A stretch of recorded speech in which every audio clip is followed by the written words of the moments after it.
Kimin mesajı bilen çıkar. Hello. Yine bir soran ses var mı? Soran ses var mı? Soran. Ha şu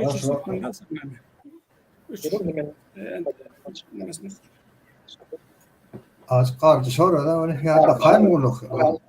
yok bakmam. Doğuş diyor değil mi?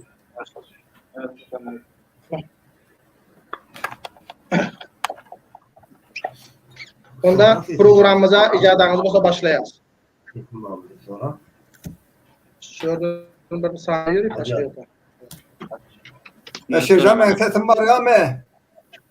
Hemmenizin sesiniz var ha, hemmenizin sesiniz var. Programa başlayacağız. Onda son bana nöbet bilen al vereceğiz. Namana.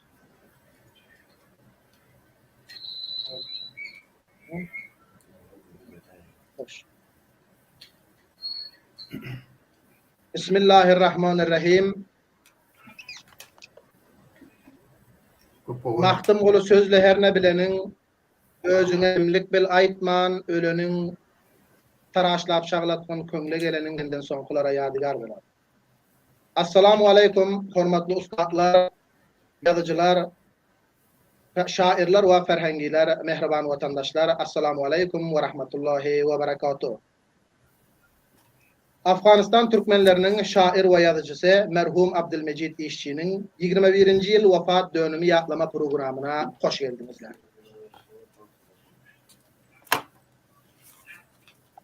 Hazır bize Jowzjan vilayeti ve uluslarlıkları boyunca 92.9 Türkmen radyosu, 89.9 Armagan radyosu, interneti Terhan radyosundan, Türkmen Arzu interneti radyosundan, Türkmen FM'in application tariqa application'ından, Türkmen FM Facebook sayfasından, Radyo Türkmen YouTube kanalı arkalı ve hem Sahra Naşriyası'nın sayfasından bize canlı şeklinde görüp ve dinleyip otuyorsunuz.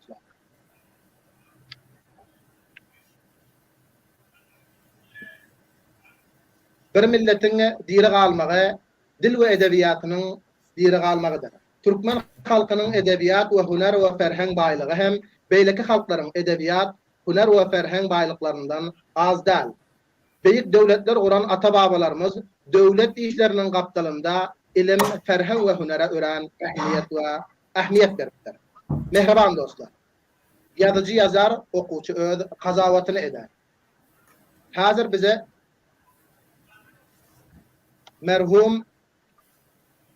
merhum Abdülmecid İşçi bütün ömrünü il ve ulusun hizmetinde ötürüp insanların ilimli ve bilimli olması merhuminin birinci armanlarından boluplar. Abdülkerim oğlu Abdülmecid İşçi 1327. yılda Kunduz vilayetinin Kalayzal uluslarlığının Aktepe obasında bir dehkan karmaşgalada Yaxtıcahana geliyor. Başlangıç orta okullarını doğduk mekanı Kalayzal ve Semengal vilayetinin Kulum uluslarlığında yukarı derecede bitiriyor. Ondan sonra doğduk mekanı Kalayzal'da mukaddes muallimçilik vazifesine başlıyor. Mevsuf okullarını devam vermek için Balx vilayetindeki muallimlere terbiye ediş muassesesine şamil bolup 1351. yılda yukarı derecede öz okullarını bitiriyor. Ömrünün kanını il ve ulusun hizmetinde geçiren işçi Kunduz, Badaxşan, Taxar, Gazne, Bamiyan vilayetlerinde mudir ve muallimlik mukaddes vazifesini hüvvetçenlik bilen yerine getiriyor. Merhum işçi 1359. yılda Kalayzal'da ulusval, 1366. yılda Jowzjan Emniyet Amiri, 1373. yılda Cünbiş Hizbinin Şamal vilayetlerinde davat başlığı, 1375. yılda Cünbiş Hizbinin Türkmenistan'daki namayandası olup işliyor. Merhum işçinin yaşlıktan Türkmen dilinde şiir aytmağa alakası bolup 1348. yılda öz ine dilinde şiir aytmana başlıyor.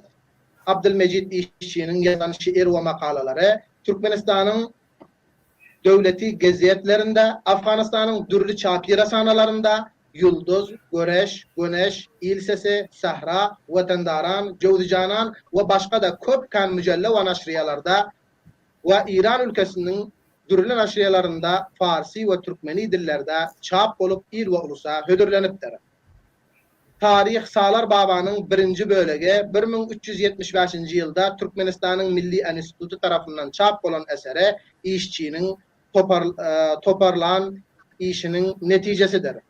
İşçi 5 yıl hicret diyarında İran yurdunda yaşap köpken eserlere Farsi, Deri, Türkmeni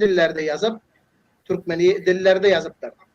1381. yılda İran ülkesinden eziz ve Afganistan'a gelip hazır diriçilik lezzetini görmänkä bir kesellik arkaly fany jahany terk edipdir.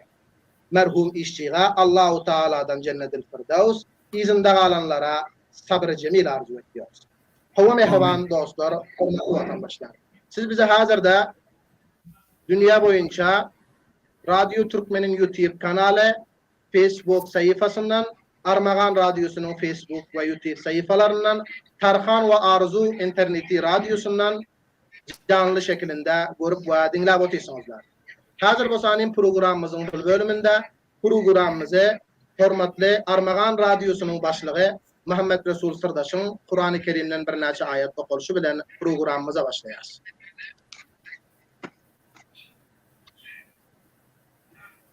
أعوذ بالله من الشيطان الرجيم بسم الله الرحمن الرحيم تبارك الذي جعل في السماء بروجا وجعل فيها سراجا وقمرا منيرا وهو الذي جعل الليل والنهار خلفة لمن أراد أن يذكر أو أراد شكورا سبحان ربك رب العزة عما يصفون والسلام على المرسلين والحمد لله رب العالمين صدق الله العلي العظيم وصدق الرسول النبي الكريم.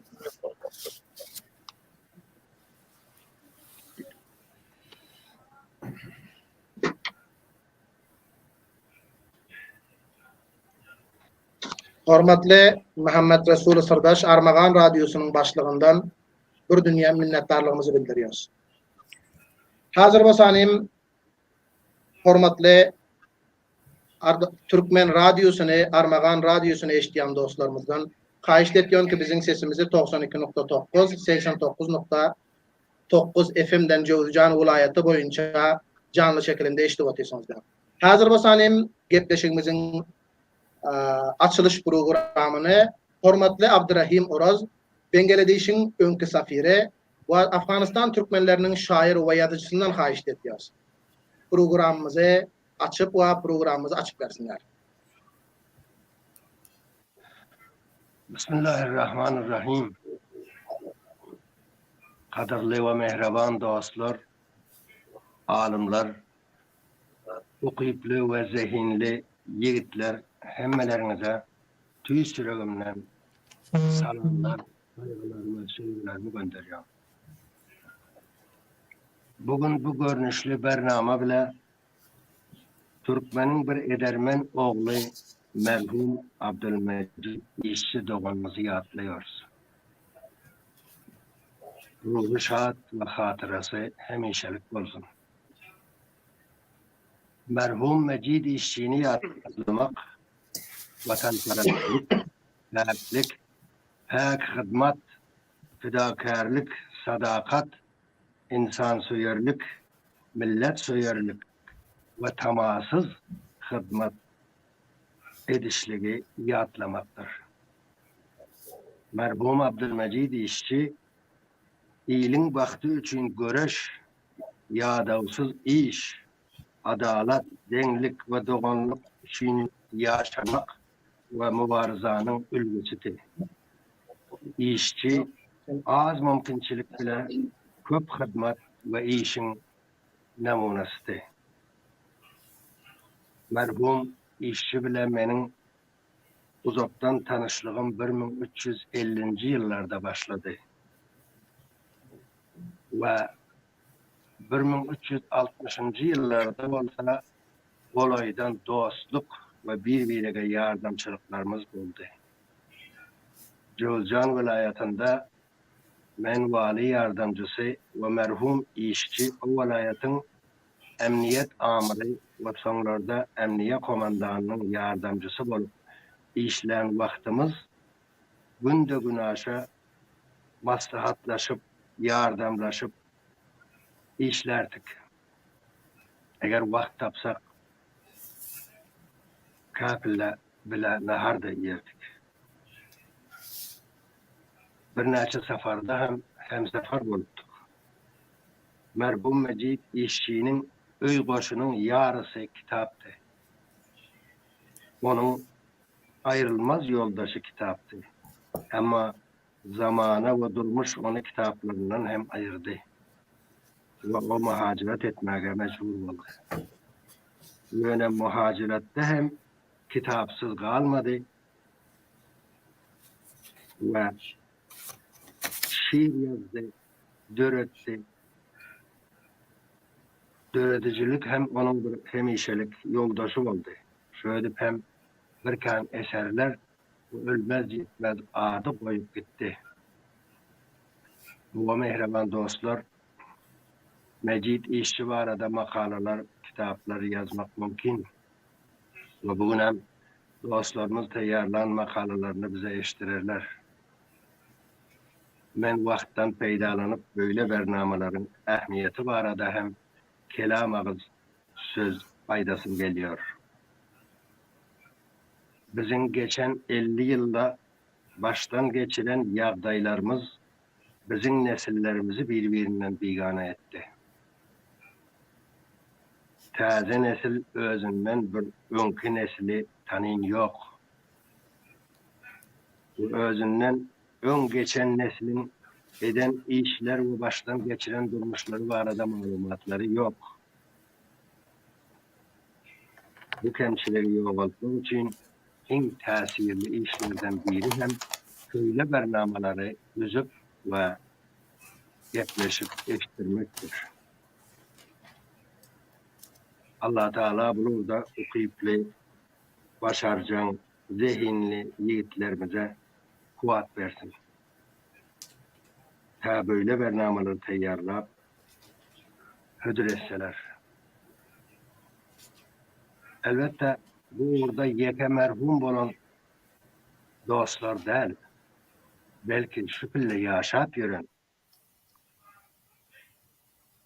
dostlarımızı ve onların baştan geçiren vakalarını ve baştan geçen bu 50 yılda geçen vakalar onun Türkmenin durmuşuna tesirleri var arada hem bernamalar düzülse konat olur deyip çatlayıyorum.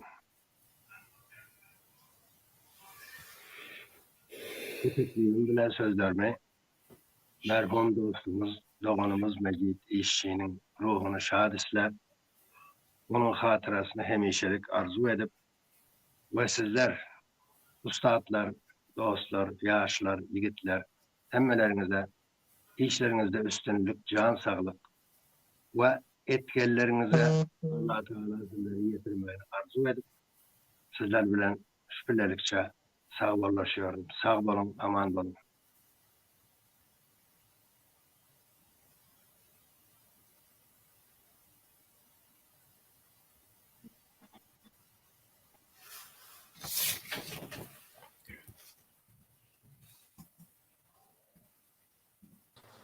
Sesiniz yok. Kemisip sesiniz yok.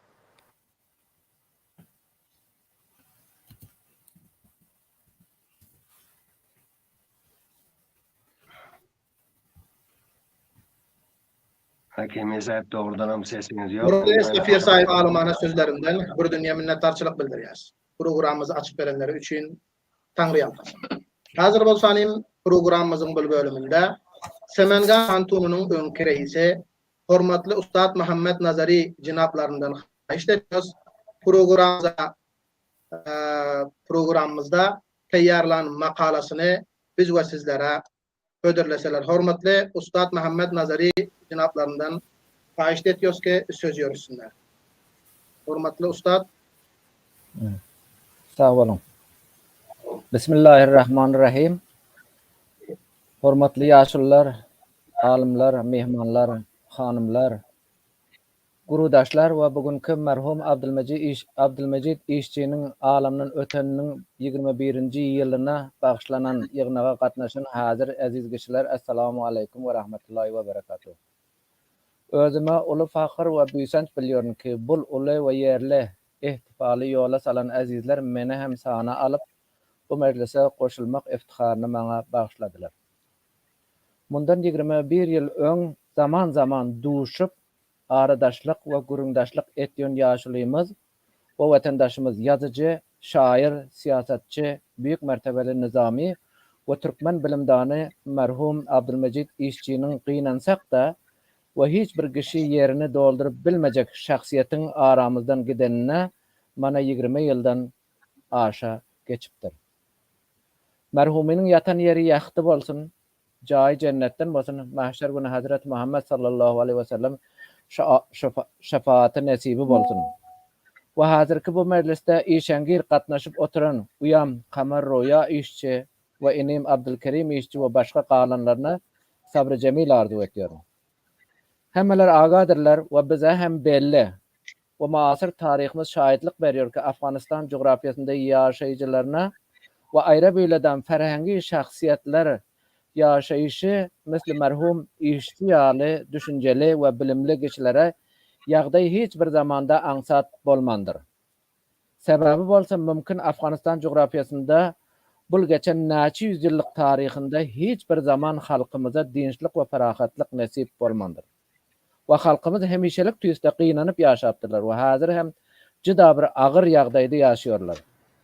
Böyle çylşyrymly we erbet ýagdaýy düşünen ilçöýer we watansöýer merhum işçi gibi şahsiýetler başkalara göre köpürrak ve hasam aşkın bolunca da hem erbet ýagdaýda ýaşap gün görüpdirler.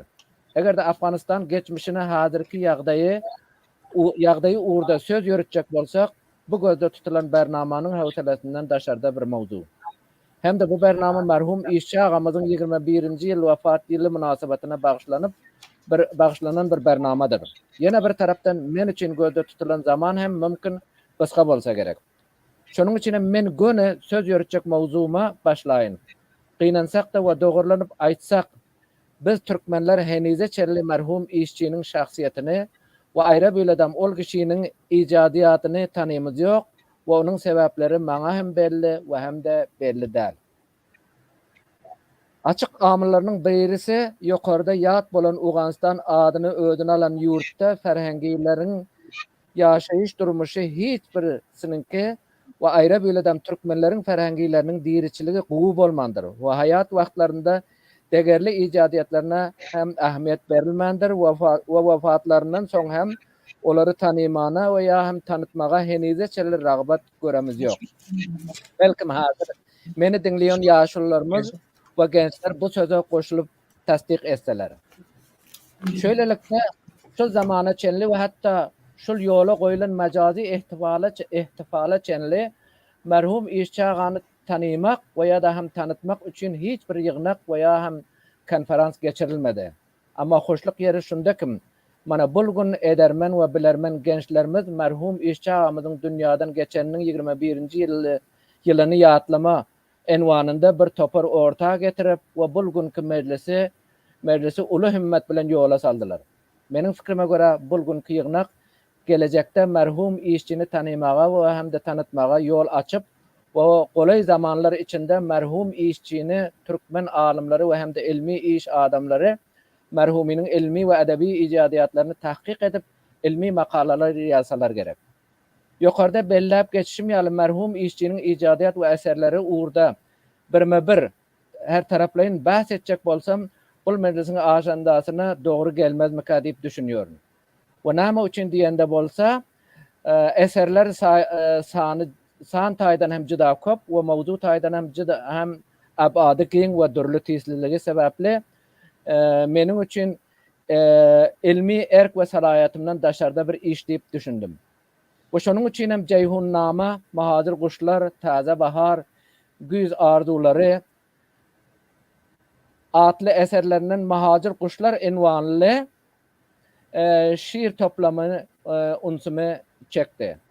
Bu şiir toplam 1378. Hicri Şemsi yılda yurttan daşarı merhum işçinin Mahacir zamanında İran ülkesine degişli Gurgan vilayetinde Mahtumgulu Firagi Ferhengi İntişaratı Muassesesi tarafından çap edilipdir. Bu şiiri toplamın birinci sefasını açıp okuyup başlanımda Mersiye ünvanlı şiirin birinci beytini şöyle okudum.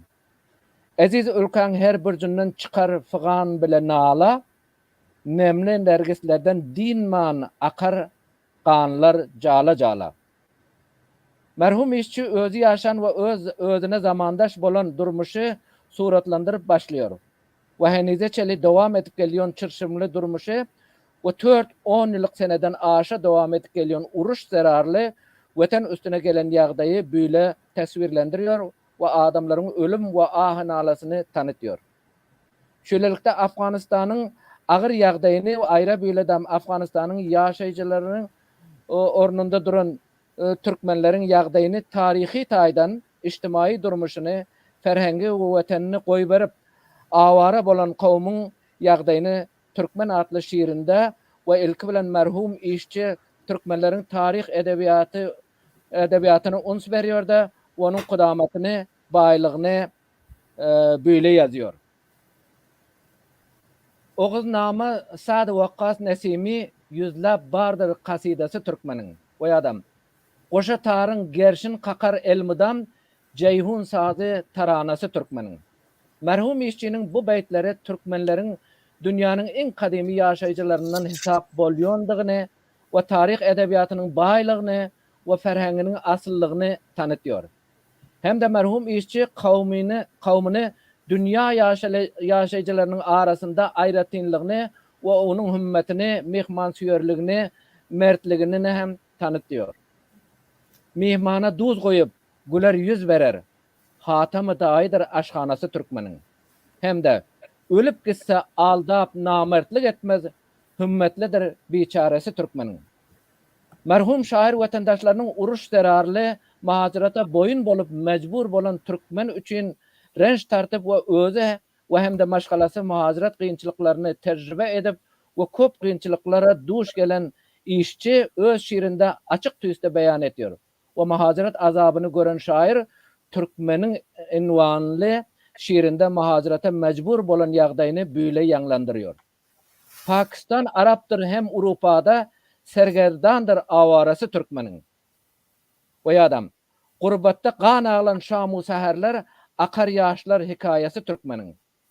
Merhum işçi bir tarihçi sıfatta Afganistan'ın çılşırımlı yağdayının devam edeceğini düşünen şair bugünkü mecliste katlaşıp oturan azizler yatan yeri yaktı şair gibi aynı durmuşta özüm hem tecrübe etmeli bolup ve maňa meňzeş muhaciratta kan ağlap yören muhacirlerin biwetenlik derdini beyan eden Mahacir Kuşlar envanlı mecmua şiirisinde köp sanlı beytlere yer beripdirler.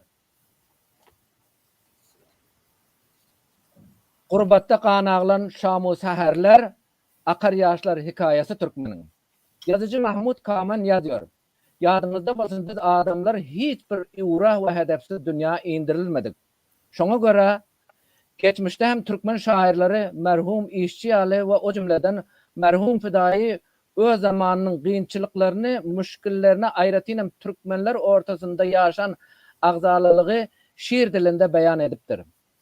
Zulümden ezildi Türkmen, canının doydum indi korkman, gel ittifak bolgun Türkmen, men sana dimana geldim. Ya da başkalar birleşip alda hakkını, kesti zulmü istibdadın kokunu, nişan alıp den yaşamak okunu atkıl ahli garip yakindaş bolup. Ve en sonda merhum Fidai Türkmenlerin erbet içtimai yağdayını kesin tüyüste ve bul kavm toparının iktisadi kıyınçılığında düşünüyor, böyle beyan ediyor. Bolmazlar ittifak, tapmazlar bir cem, baş başa can cana bolup nan gaýgy.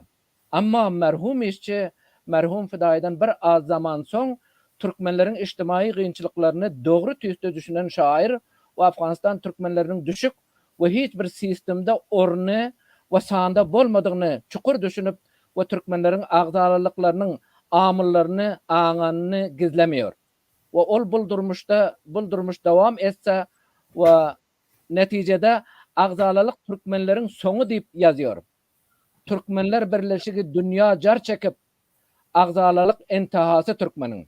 Şair bu agzalalyk ýagdaýyny ýeňmegi söz ustady, türkmen edebi dil asasçysy we türkmenleriň milli şairi Mevlana Hazreti Mahmud Firagy'dan ilham alıp onuň bir beytini misal getirip böyle ýazýar. Bir sıfrada tayyar kılınsa aşlar, awal ahir muddası Türkmenin. Merhum işçi hem Hazreti Mahmud Firagy ve hem de Mevlana Devletgeldi Fidayi gibi Türkmenlerin agzalalyk ve menmellik çözüm yolunu ittifakdaşlykda ve birlikde düşünüyor. Ve agzalalyk Afganistan Türkmenlerin soňu diýip ve kesin diýişde aýtýar. Agzalalyk intihasy Türkmenin ve birlik ve ittifakçılık awal ahir kıyınçılıkların çözüm yolu diyor. Aziz yaşlılar, alimler, hanımlar, biraderler, birlikte ve ittifakçılıkta awal ahir mudda deyip yazan merhum işçi, hurmatly yaşlılarımız ve gurbatda ve muhaciratda orta gelen Şoray Sul ve Hembestigi Türkmenhaya Afganistan Şorasının reisi hurmatly Cumabay Hamabi'nin aýdyşyna göre İran ülkesinde yaşayan birlek muhacirden yukarıda vatandaşlarımızın namaýandaliginde şol taze orta gelen şoradan himayet edip şol zaman resanalary misli BBC gibi Türkmenlerin birleşme nehada adynyň himayet etdi. Bu bol söz bu manyda kim? Merhum işçi ýeke kalamy bilen däl de belkim emeli tüýste birlik zaruratini Türkmenlerin awal ahir muddasy we bolmasa intihasy diýip aňlatýar. Ve hem de emeli suratda Afganistan'ın daşarda ve hem içeride şorany himayet edip bolduyor. En sonunda yine bir gezek ilm arbabı, bilermen siyasetçi, dana şair, merhum Abdülmecid İşçi ağamıza Allah Teala'dan jaýlaryny behişten islap ve qalanlaryna sabırlılık arzu etýärni. Hem de bu ýatlama ýygnagy yola salynan işengir azizlere bir dünya minnetdarlyk bildirir. Gelin bu ýatlama ihtifali merhum işçi ağamızın gelecekte ilmi ve edebi şahsiyetini tanımaga ve hem de tanıtmaga yol açıcı diýip düşünelim. Ve minallahi tawfiq.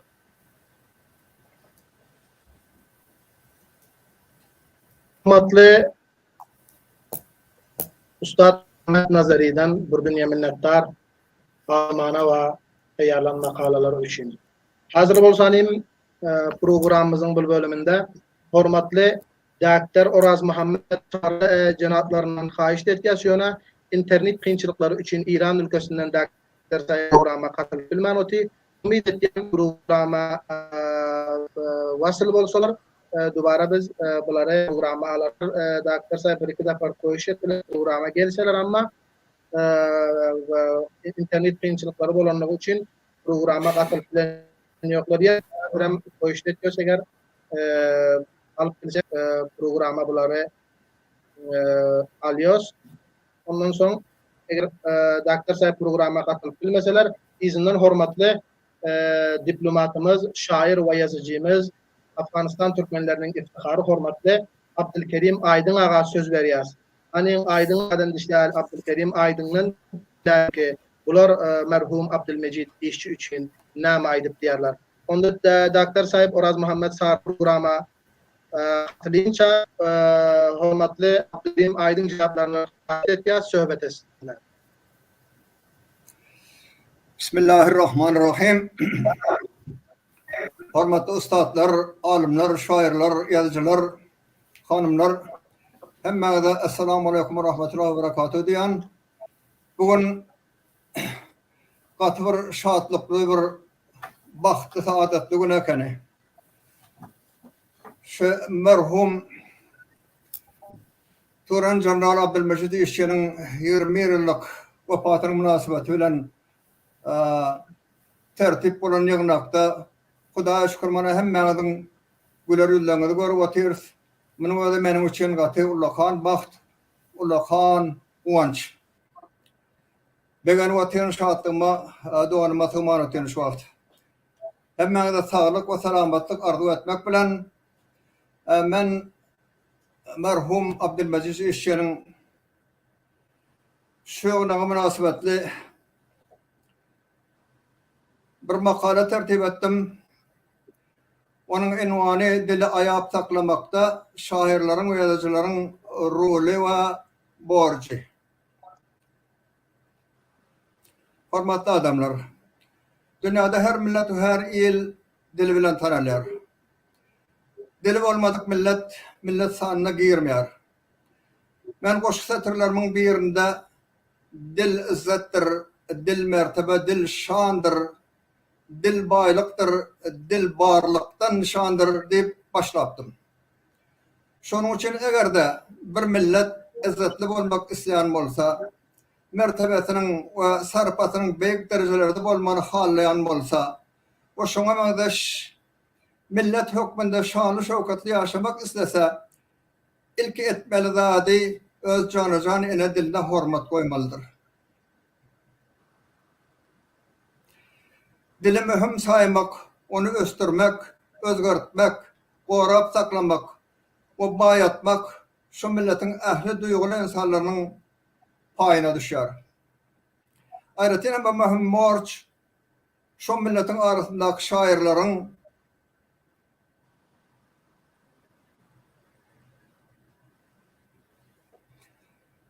yazıcıların ve medeniyet işgallerinin izah koyulması borcu olup yüze çıkar. Yani dili korumak, onu gözün göreceği hali, ayap saklamak, güçlendirmek, yaymak, sürücülüklerini yaş nesillere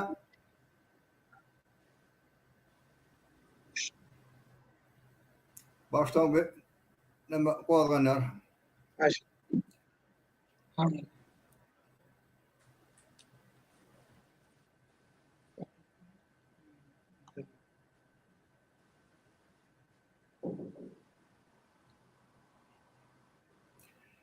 Dili korumak, onu göz göreceği hali, ayap saklamak, güçlendirmek, yaymak, sürücülüklerini yaş nesillere düşündürmek doğrudan da bir duygulu insanın mukaddes borçlarının biridir.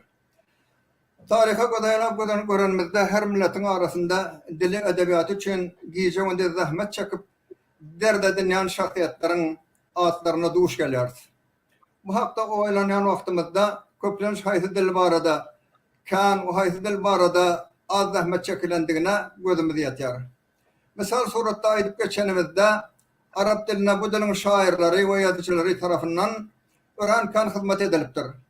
Galip verse de Allah'ın kelamı Kur'an-ı Azimüşşan Arap dilinde nazil bolanlığı sebeple Müslümanların arasında Asya, Orta Asya, umuman bütün dünyada ulu meşhurluğa Arap dili iyi oluptur. Arap dilinin edebiyatını göstermekte ilk başta şair ve edip Halil İbn Ahmed el-Basri el-Farahidi diyen meşhur bir Arap şairi 70 ila 100 Hicri kameri yıllarında yaşaveten Arud ilminin bünyadını tutmak bilen Arap şiirinin ölçeğini yani ağram ve kafiyesini haydalaştırıptır. Arap edebiyatının tarihinde Beyt-el Haram'ın yani Hane-i Kaba'nın 30 oraya adı olan. O adların biri hem elbette aruz eken, aruz olmalı. Yani aruz demek mukaddes ve mübarek demektir. Şöyle hem Arap dilçi ve edebiyatçılar bedi ilminin sunatlarını ulanmak arkalı öz eserlerini bezep Arap dil edebiyatını paylaştırırlar. Arap dil edebiyatında ortaya olan özgürlük ve tadilikler İslam dininin yayıran ülkelerinin arasında şonunla birlikte Fars şiiriyetine de öz saldamın tesirini taşlap Fars şairleri ve edebiyatçıları hem öz eserlerinde aruz ilminden peydalanıp başlattırılır. Benim fikrimce tarih boyunca en kuvvi ve çok hizmet edilen dil Fars dili olsa gerek. Şimdi yani bu dilin 400'den köprek başarıcan şairi ve edebiyatçısı olup kadim zamanlardan başlayıp olan her birisi eserler döredip eline hizmeti yerine getirip gidiptirler.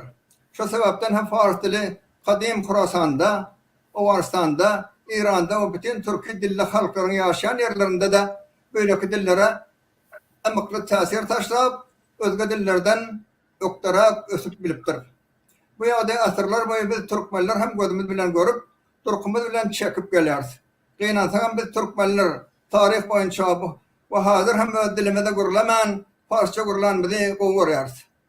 Şöyle hem bizim şahlyklar we imperatorluklar gurmakda ukyply olan sultanlarymız hem fars dilinde gurulamagy, özlerine buýsanç bilip, hatta fermanlaryny, resminamalaryny we tarihlerini hem fars dilinde ýazdyrypdyrlar. O şöyle hem türkmen dilimiziň gowşamagyna sebäp bolup öz haklaryna zulm mücefa etdirler. Näçek bolan waka we jebristan oňa çara ýok. Fars dili edermen şairleriň we ýazyjylaryň arasynda o pak zahmetler arkaly sebitde en söýgüli we möhim dil bolup başga dilleri şu sanda türkmen diline hem öz täsiriniň asyna alandygy görünüp duran bir hakykatdyr. Aruz ilminiň täsiriniň Fars edebiýaty bilen hem çaklanman esem ol türkmen dillerine de öz täsirini, türki dillerine de öz täsirini taşap, türki dilli şairleriň arasynda da eserlerini aruz kaydalaryna laýyklykda döretmek soňky döwürlerde däwe urulyp başlapdyr. Türki dilli şairleriň arasynda ilkinji bolup kalamy el alyp eser ýazan aruz alimi Emir Alişir Nowai Hazretleridir. Alişir Nowai bu barada Mizanul Awzan adly eserini döredip da miras koyupdyr. Şoňa mende şair, ýazyjy we imperator Zahireddin Muhammed Babur hem bu hakda, yani aruz hakda Risale-i Aruz adly ýa Muhtasar adly bir eser döredip bize ýadgar koyupdyr.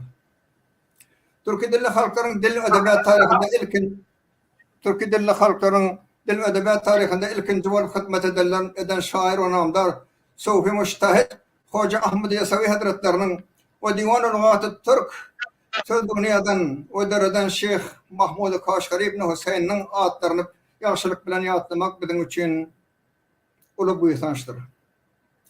Türkmen dilini edebiýatyny ýaşdyrmak babatda geçmişde imperatorlarymyz we şaharlarymyz öz dillerini äskermän fars dilinde sözlemegi buýsanç hasap eden hem bolsalar bu dili baýatmakda, edebiýatyny ösdürmek urunda baýlaşdyrmakda ilkinji bolup hyzmat eden Hoca Ahmed Yasavi Hazretleri bolupdyr.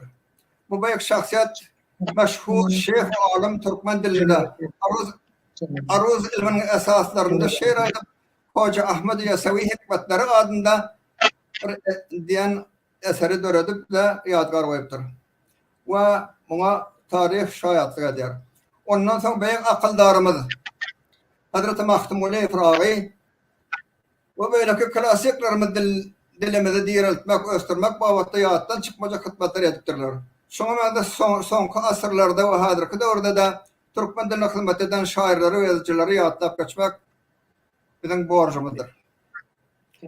Doğrudan da dili aman saklamakta, onu östürüp baýatmak urunda eserler döredip dili özgelere öwretmekde şairler we ýazyjylar gaty ullakan rol oýnarlar. El degmedik asly sözleri aktarmak, tapmak, ulanmak, sade we düşnükli şekilde ýazyp düşündirmek olaryň boýnuny goýulan ullakan borçdur. Her halkda şair bar, ýazyjam bar. Ýöne olaryň arasynda jan öteni bilen dil edebiýatyny güýçlendirmäge, beýik duýgu arman bilen bir baglap çyn ýürekden zähmet çekellerini tapmak aňsatdyr. Bu urda ihlasy edermen ýigitlerimiz her milletiň arasynda bar. Böyle gerçek ýigitler ederme şahsiýetler türkmeniň arasynda da az del. Şöyle edermenleriň o jan köýerleriň biri. Mana hazır Hudaýa şükür onuň 20 ýyllyk wafatyny münasibetli ýönek geçirip otyrys. Merhum Abdülmecid iştir. Onun nizamiyle ona garamazdan dil edebiýatymyzy gorap saklamakda we öwretmek urunda ýa-da bolsa zähmet çekenleriň biridir. Bu ajaýyp ilsoýar şahsiýaty men ýakyndan tanýardym. Dostluk, doganlyk gatnaşyklarymyz bardy. O haýatda da men her duşlukda kandatlar ondan öwrenýärdim. Bu şahsiýatyň dile we ýyle bolan söýgüsi hakda akyldar we öňden görjüligi barada, uğur tapıcılığı ve mehribanlygyny barada hemmedany wasf etmek barada elbette bir kitaplyk söz gerek. Oldaňa şair däl, ýazyjy däl, eýsem il wahbidi urunda göreşen gerçek kahramanlaryň biridir. ol hiç wagt garip basarın, yetim yesirin hal ýagdaýyndan we ýurtda bolup geçen garamatly wakalaryň hiçbirinden habarsyz däldi. Beýik duýguly, ulylyň derdini jan öteni bilen aňlap bilen şahsiýetdi. Dille, halka we tana bolan hytmaty ören kan. Ceyhun nama, güýdardulary, taza bahar, mahajir guşlar, bu mazmundaky ilmi makalalar döredip ýazyp dilimizde we edebiyatymyzy baýatdy we umuman türkmen diliniň awrany dünýä maçlarynda ýokary götürmekde ýa-da olsa zahmet çekdi. Onun şeýerleriň her bir satyryny okanyňda ýüregiň heýjana gelýär. Bütün durkuny bir hili şatlyk gurşawanlar. Watan söýerligi, watana bolan söýgüsini ören çotdan artykmyşdy. Onun watana bolan söýgüsini aşagdaky satyrlardan, aşagdaky ýazan satyrlaryndan aňlap bolýar. Söý watany, watan başyň taýydyr. Watan diniň hem imanyň güýjidir. Watanyň ışkynda guşlar saýraýar. Watansyzlyk hemme zatdan ajydyr. O ýahym haýsy derejede öňden görüjiligini bolsa bu satyrlaryndan aňlap bolýar. 20 ýyl aziz ülkam odalýar. Abdülmecid işşaýar 20 ýyl aziz ülkam odalýar. Mot indi ýaýramaga badalýar. Birleşip güýç berip aldyn almasak bu ýagdaýdan diňe düşman suwdalýar. Görüşmedi ýaly watan biziň ýagdaýy gün-günden erbetleşdi. Ýaýran ot badalyp ýaýrady. Watan biziň halkymyz gaty kyngyna duçar boldy. Abdülmecid işşaýda sözläp otursak söz ören kan, onun şahsiyeti, ilmiyeti, ukybi ve edermelligi var ýatlamak ve kıymet bahalı eserlerini okumak, yaratmak, öğretmek hemmemizin ida olmasız borcumuz bolup durýar. Ben sözümün sonunda merhum Abdülmecid işçinin jaýynyň cennetde urgunyň hemişe şat bolmagyny Allah tebarek taaladan dergahından dilege edýäryn we galanlaryna ahli oğlanlarına, gıylarına, neberelerine hemmesine sabr-ı takat Allah Teala'dan dilek edýäryn. Köp sawarlyň diňlaryň üçin bir mersiýe şeýrim bar. Şona Eşdiýos şeýrimden. Türkmeniň edebiyatında, medeniyetinde öçmejek ýyl galdyran şair we yazıcımız merhum Abdülmecid işçi barada bir mersiýe. Mersiýanyň unwany işçi. Mecid işçi işaň ýerdiň ýakatak, ýolbar süreklidin gorkusyz bibak. Ömür boýy halkyň üçin göreşdiň. Sana kan alkyşlar ey insany pak. Senden Türkmeniň saýrak bilbili. Senden Türkmeniň saýrak bilbili. Edep bostanynyň açylgan güli. Saga biganady, armak ýadamak. Östürdüň, özgertdiň sen Türkmen dili. İl gün diýip gözel ömrüň ötürdüň. İl gün diýip gözel ömrüň ötürdüň. Ir aradan çykyp gaýga batyrdyň. Ir aradan çykyp gaýga batyrdyň. Kaşka ýasasaňdy, ýene ýaçyl. Kaşka ýasasaňdy, ýene ýaçyl. Dilöstürüp ýeňişlere ýetirdiň. Dana edip şairlikden noktadan, dana edip şairlikden noktadan, vatan gorajysi batır ba iman, insan soýarlykda taýyň tapylmaz, pesbel geçirimli, izzetli ýaşan. Çapmadyň hiç zaman şöhrata ada. Çapmadyň hiç zaman şöhrata ada. Kan çalışdyň ýylyň goýman uýada. Ýadygar galdyryň kymmatly eserler ýazyp ene dilde düşnükli sada. Seni wasfatmaga söz ýetişmeýär. Ýaşylyklaň bar ýada düşmeýär. Paýhasadyň gereklidiň bellere. Paýhasadyň gereklidiň bellere. hiç akıldar senden odup aş ver. İşte senden kalmış ıran yakşı at, işte senden kalmış ıran yakşı at, aydın isler daim nur içinde yat. Nushalıktın, göreldedin herkese, nushalıktın, göreldedin herkese, imanın hemrahın, ruhun bolsun şad. Köp sağ olun, hürmetli adamlar. Şular ýaly ýagnaklaryň howry köp bolsun inşallah.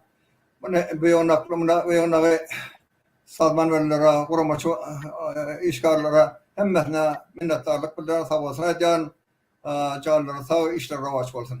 Köp sağ olun hemmesinden. Teşekkür hormatly Aydın saýyp bir dünýä minnettar okan şiiriňizden hem okan makalaňyzdan hem hakykatdan hem merhum Abdülmecid işçi hakynda her kança köp aýtsak, her kança köp ýazsak azmy kadýan öz gejegi bilen Türkmeniň ferhengi, kültüri, edebiýaty üçin edip giden hyzmatlary ören köp. Hazır bolsanym programmamyzyň wagty hem gysga. Köp kandoğunlarımız hem haly ýok biziň programmamyza iştirak etseler.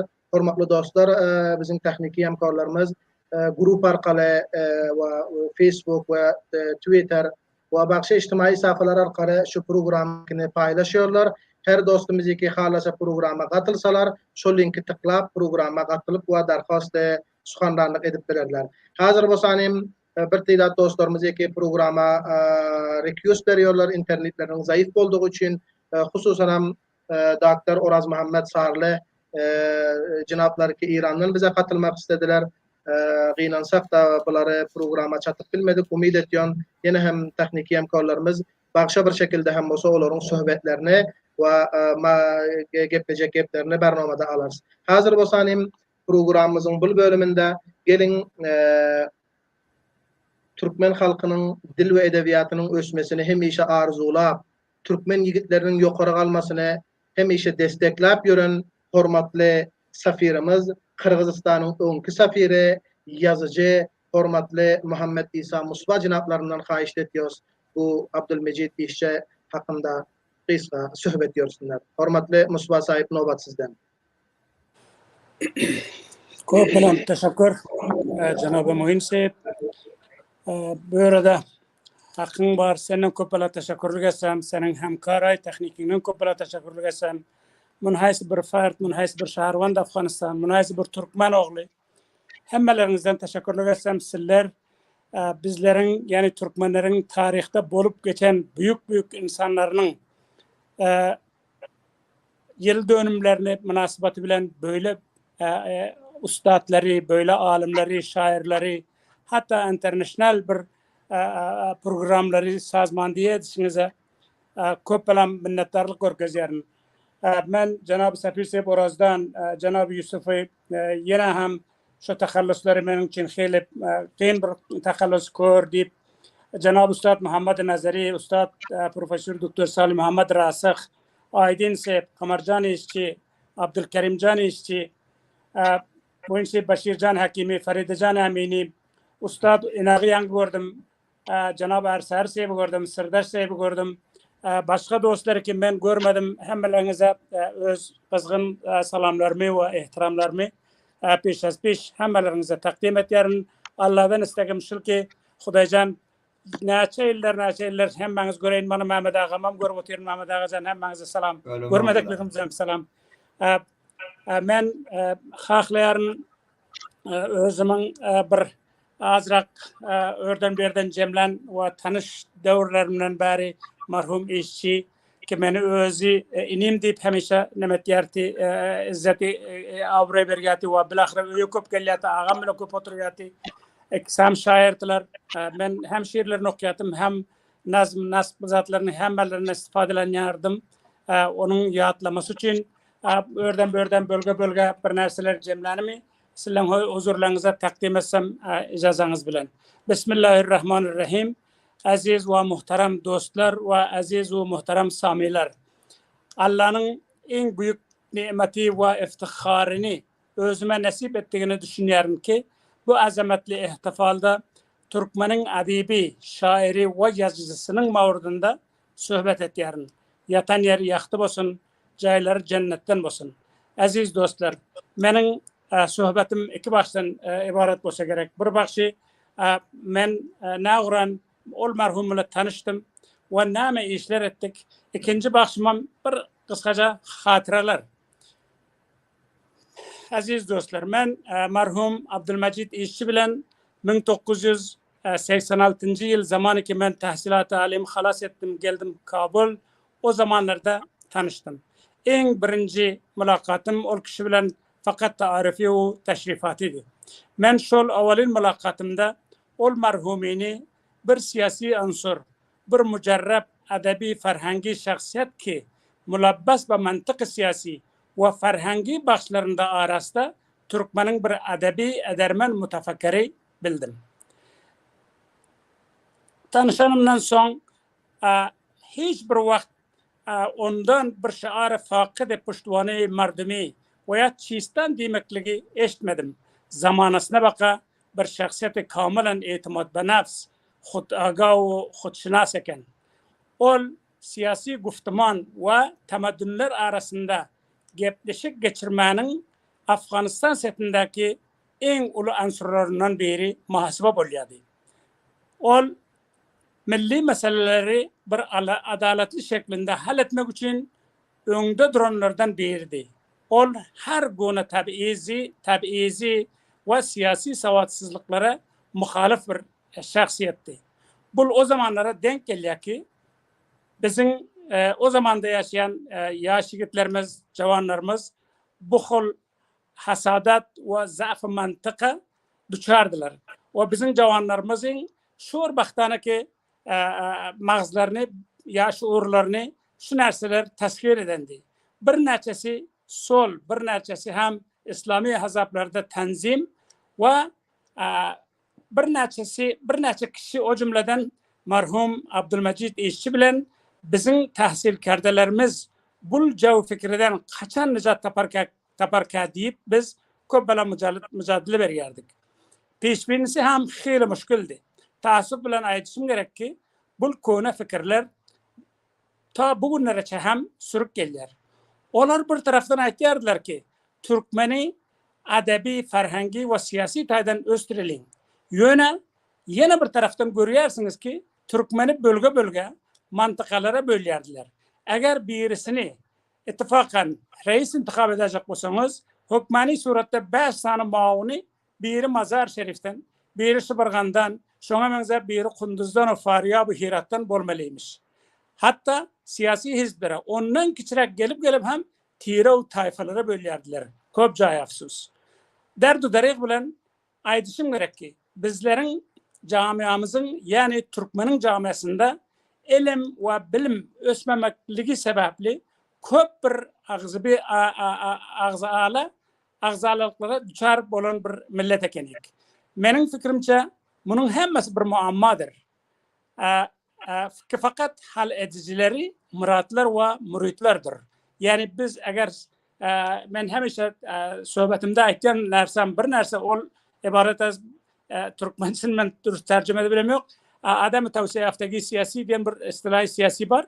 Eğer şu narsani biz basıp alabilsek, bir tavsiye yaftagi siyasiye yetişebilsek biz bu yankaytyan geplerimin hemmesini inşallah yankı muritlerim biz bolyas, yankı muratlarım biz bolyas. Eğer men bolu bilmesem men izinde gelen cavanlar bolu bilya. Menin fikrimce bunun yine aytıp öteyin ki halledicileri şu muritler o muratlardır. Bizler köpürek bilişiniz yalak hemmemiz oturan bir yerde oturanların hemmeler Türkmen şamalda, şamal garipta, şamal şarkta o merkezi bölgelerde yaşamakta kenik. Bakın biz bizim bir büyüğümüz fakat öz yaşayan obasına büyüklük edebilirken. Şu sebep ve şol oba cevap koyarken rastı. İttifakan il boyunca bizde tabu mesela hem bir yaşlılığımız bolmaptır. İçtimai ferhangi taydan aslan bir cevap koyumuz yok iken taassup bilen tabu neçe hem şu narsa bizde yok. Merhum işçisi bilen bu mevzularda carbes ederdik. Ortadan bana görün eyyam dün gözünü yuman aldı, dün alamdan öten aldı, dün cenazesine baranım aldı. Eyyam 21 yıl geçiptir. Hanuzca hem müteassıfane şol il yaşlısı diyen adam ya ittifakkan bir nefer ki derrasi hem Türkmenler karar tapan olsa bu 42 yıl uruşun içinde hem bizlerde yok iken. Nihayet biz Türkmenler bir coğrafyayı muayyende caybaca boluşumuz sebepli bir yaşlılara hem neme bolu bilmeptir. Yani bir yaşlı ortaya gelebilmeptir. Haziki bizler hemişe şu deryaların boyunlarında oba kuraptırız. Hemişe masruf çarvadarlığı, ziraatkarlığı, şu zatlar bilen meşgul ekenik. Bunlar sebeple öten 20 yıl Cumhuriyet dövründe de en ahırkı imtiyazlardan kullanabiliptiriz. Aydılar ki bir millet, yani aydın sevim aydı bötükütti ve kitaplardan köpele okuduk. Bir millet özünün ferhangi bile hayatta sayılır.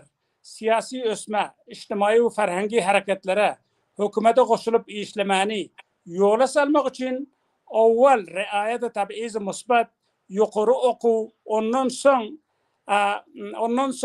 bir savti rasana gerekti. İktisadi yağdayımız şu 40 yılın içinde yok mu Türkmenlerde? Taban ki cevabı musbat. Elbette ki vardı. Yöne şunu açmak ferhangi bizde yoktu. Ya hem şu yağdayları bize yaratmadılar veya hem şunu açmak için bize muzahimet icat ettiler. Bir narsalar sebep oldu ki biz bir rasane savtinin eyesi bulabilmedik.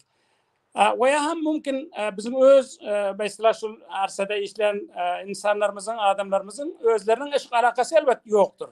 Köprek sarnavuştumuzu obanın kadimi dağıt desturları ve taban ki ben hiçbir vakit ziddi mesela ulama-i din deltim. Yöne alimlerin ulama-i dini bilen şu dememiz tayin et gerekenler. Siyasi vahdetten uzakta yaşamakta kenik. Yöne bizim camiamızın bir siyasi vahdete bir köp hakikati köptalıktır ki bir siyasi vahdete aşağı zürreti vardı. Ta bu armağana yetişmesek biz bir yerde beryan şiarlarımız bir şiari populistik bolup kalsa gerektir. Yani hiç buna bir ameli şekli yok. Mesela ben öz fikrimce tahlil, teczim şunu görkeziyem. Ve eğer bu armağana yetişlik desek, münglerce malamatlık desiseler, tavtiyeler duş getirgerler. Ve onu öz canı cigeri bulup gören insanlar bilen bu sebeple her birimizin sayamıza gelip bilyer. Yani en yakın insanlarımız bizlere hem tevtiye onuyorlar, hem destek onuyorlar, hem içimizden bir silsile nemeleri ortaya çıkarıyorlar. Gerekli alınıyor bir narsalar zarureti yoktur, böyledir, öyledir. Tüm tarihte şu rakam bir yerde mustanat yapıyorum ben Cenab-ı Safir Seyip Oroz var bir yerde bir tiyat dostaydıga var, Aydın Seyip var bunlar hemmesi ciriyanda ki merhum işçi Seyip hem şu cümlelerden tamamı ömrünü şu armağanla ötürük gitti sahibi hiç narsa bolu bilmedik. Arzu ettiğin geleceklerde umidvarım ki bir narsalar sahip olsak indalarda. Aziz yaşlılar ve Türkmen danaları. Vakti ki Türkmenin siyasi, içtimai cirganları ve niknam çehreleri kabul olmasa, yani ben bunu tarihten sizlere eklerim. Kabul olmasa ve hakim cirganlar fakat özünün hem fikir ve hem akidesinin başkanı hain hitap etse, tarihte senedimiz var. İntikabat-ı Riyasat Cumhuriyet 2004'de bağlan. Şöyle barıp bizi hain hitap eden insanlar var. Ve fakat bir ya iki insan onların fikriçe Xudavand onları halik onları Xudavand sadık halk eden olsa ve başka hem mesalih insanlara yol vermese ve Türkmenler hem siyasi ösmeden iza galın olsa biz ne uğran bir siyasi ve içtimai vahdete barıp bileriz. Bu gayri mümkün bir narsa. Bunu hem bilişimiz gerek ki camianın siyasi vahdet suvi hemişe milletin nuhbalarının, konuşgerlerinin, siyasetçilerinin, ruşen fikirlerinin arığından akar. Başka yerden akmaz ol su. Eğer Türkmen camiamız bir insicam siyasi tapmasa ne kuran siyaset edip bileriz. Ne kuran böyleki siyasi cirganlar bilen taamula girip bileriz. Cenab-ı Safir Sahip toprak mevzumuz Halas. Şu işçi sahibinin üstünde bir bahs etsek diyecek Bardım. Tamam. Merhum Abdülmecid İşçi, merhum Abdülmecid İşçi arzışlara ahmiyet verip bavarman ve ahlak ve içtimati. Mutakid bu Xuda ve milletine mutaahhid bir insandı. Bu xisletleri onun etiyen emellerinde, şahsi ve içtimai raftarlarında, havsala kudretinde, xudguzarliginde, şefakat ve mihribanlığında, itimat ve ferhizgarlığında, ihsas mas'uliyetlerinde, nefsini kontrol etmeginde, güzeştinde, hürmet guzarlığında, uzak karayışlarında ve konu fikirlere veda etmesinde, mas'uliyette ön safta ve imtiyazda ahir safta özünü karar vermesinde, tavazıda özünü onu öz hamdevranlarından mücezza etiyerdi. Ol merhuminin dünyası başkalardan köp tefavutlu bir dünyadı. Ol en katı münazaalarda açtığının yolunu tapyan bir insandı. Men merhum dostum işçini imandarlıkta, pakizelikte, bir tezahür, nezafet ferdisinde, ravadarlığında, dostluğu mehribanlığında bir şahsiyeti münhasır bafert tanıyardım. Ben ol merhumini hiçbir kaçan asabani halıtta görmedim. Hemeyşe size gülüp bakardı. O aramlık bilen sizin sözlerinizi eşlerdi. Benim fikrimce her bir adamın işi değil olsa gerek. Merhum işçi kazıp ve riyayı teşrifattan herkes hoşu gelmezdi. Ve hiçbir vakit halkına hizmet etmekten de tabaat etmedi. Ben ol merhum bilen iki tane kısa hatırama ona edip vereyim. Birincisi 1370. yıl biz 3 kişiydik. Bizi bir yerlere çağırdılar.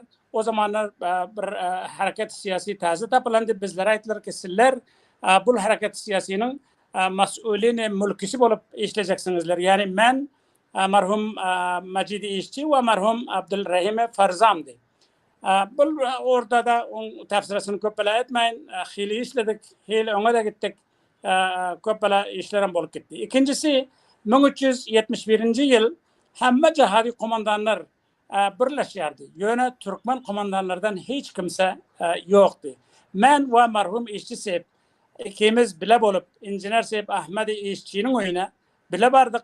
Onun bilen maslahat geçirdik. Neticede bizler halkımızın adından merhum Aşır Palvan'ı Şıbırgan'a çağırdık. Ve Hanası Abad Aşır Palvan'ı hem bizlerin sözümüzü yere koyman, mümkün bizlerin oğuldan başkalar bilen işleştirendirdi. Ve bizlerin tesirimizden vardı. Yani o kişi gelip neme koşuldu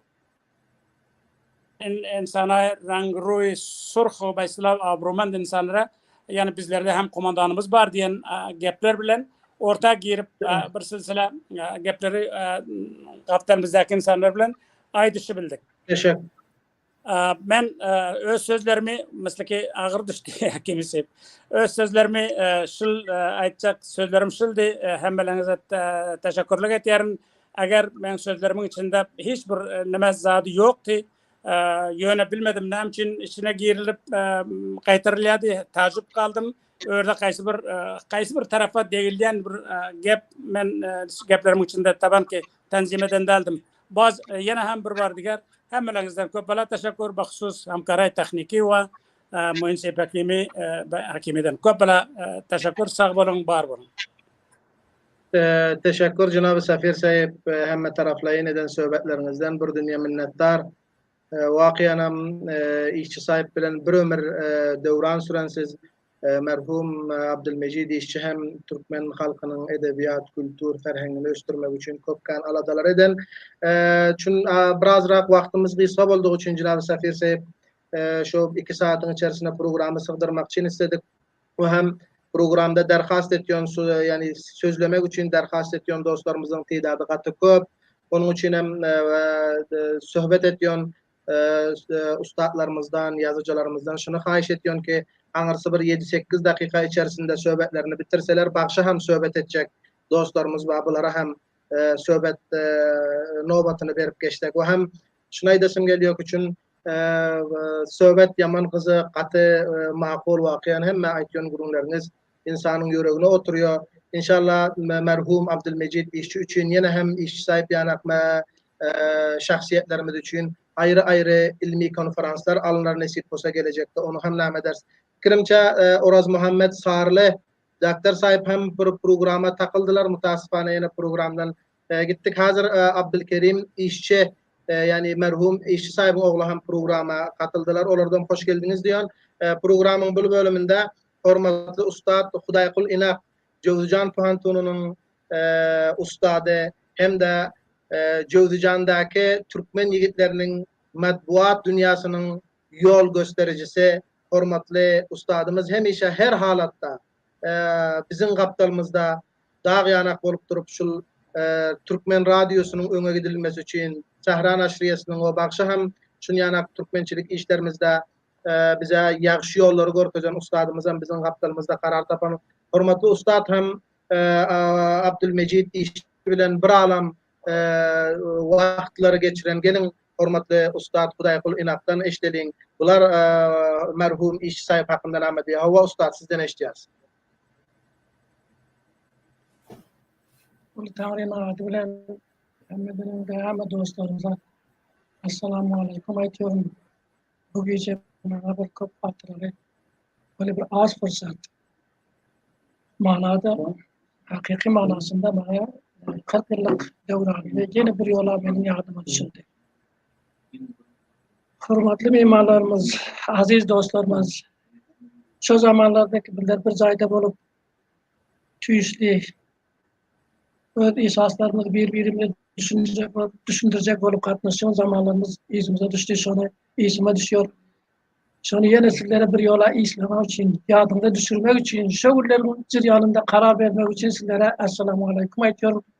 Ve hemmeniz benim aytacak sözlerimden köplek türlü sahalarında iş sahibi yolunda sohbetler ettiniz. Benim şuna koşuluyorum. Huda olan zayn cennettesin kalınlığını da sabır takat olur. Hudavan sabır cemil versin. İnşallah işlerinde hemşe muvaffak olsun.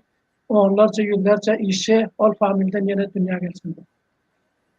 Hürmetli mimarlarımız, Şüphelemin aydın sahibi görbatıyım. Sol Kabul'da bir zayda bulup Reşit Nazar'ın öndeki Huda sen her o da sol istekler obligasyon masasını ediyor. Aziz mihmal başka Rasmutlardan gelen onlardan çok selamlar olsun. Kesildi. Ay irtibat görmedi.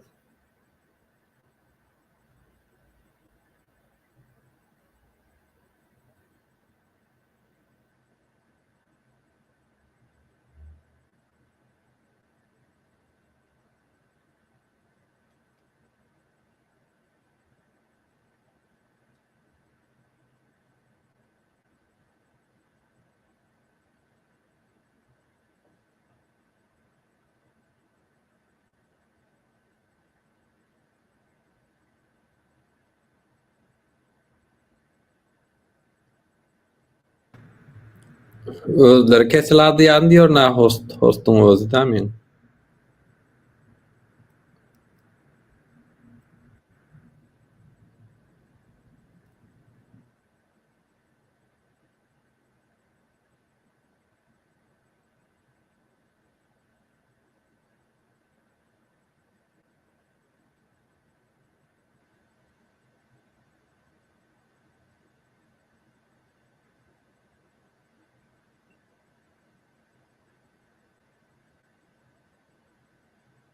Yeniden bir yola tekrar edip aytıyorum.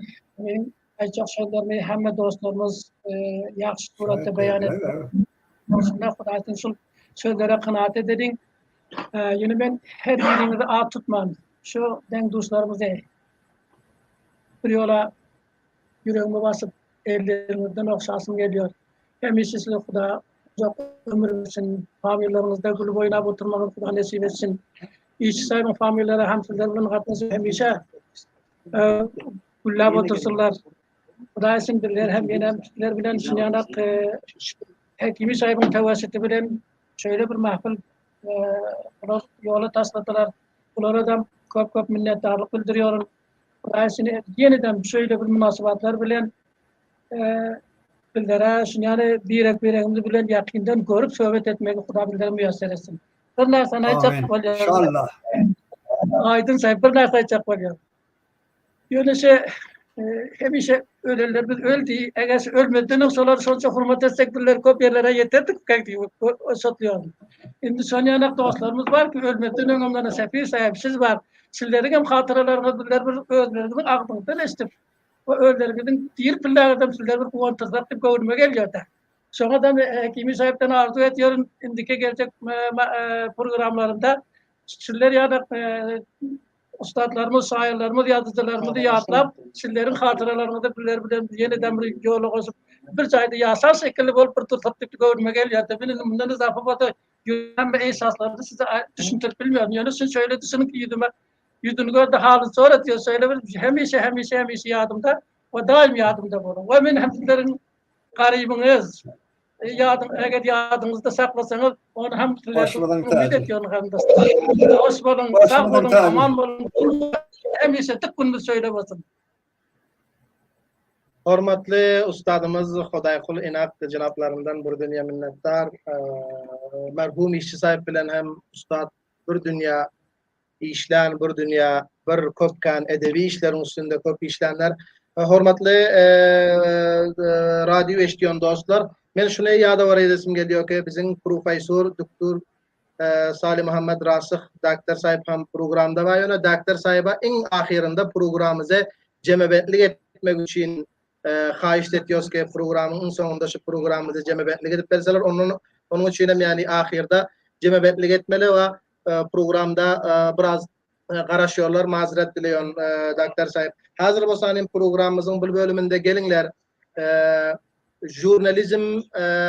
jurnalizmde köpkan fidakarlyk görkezip hususan ayal gyzlaryň içinde öz makamyny en ýokary derejede ýetiren türkmeniň kültürine, ferhengine, hususan ayal gyzlaryň edermenligini yüze çıkaran hormatly merhum doktor Seyyid Muhammed Siddiq Emini'nin Feride Amini hem programımızda mihman. Hava muhterem Amini barnamamıza hoş geldiniz. Gelin sizden eşitleyin merhum işçi sahibin hakkında näme aýdyp diýjekleriniz var.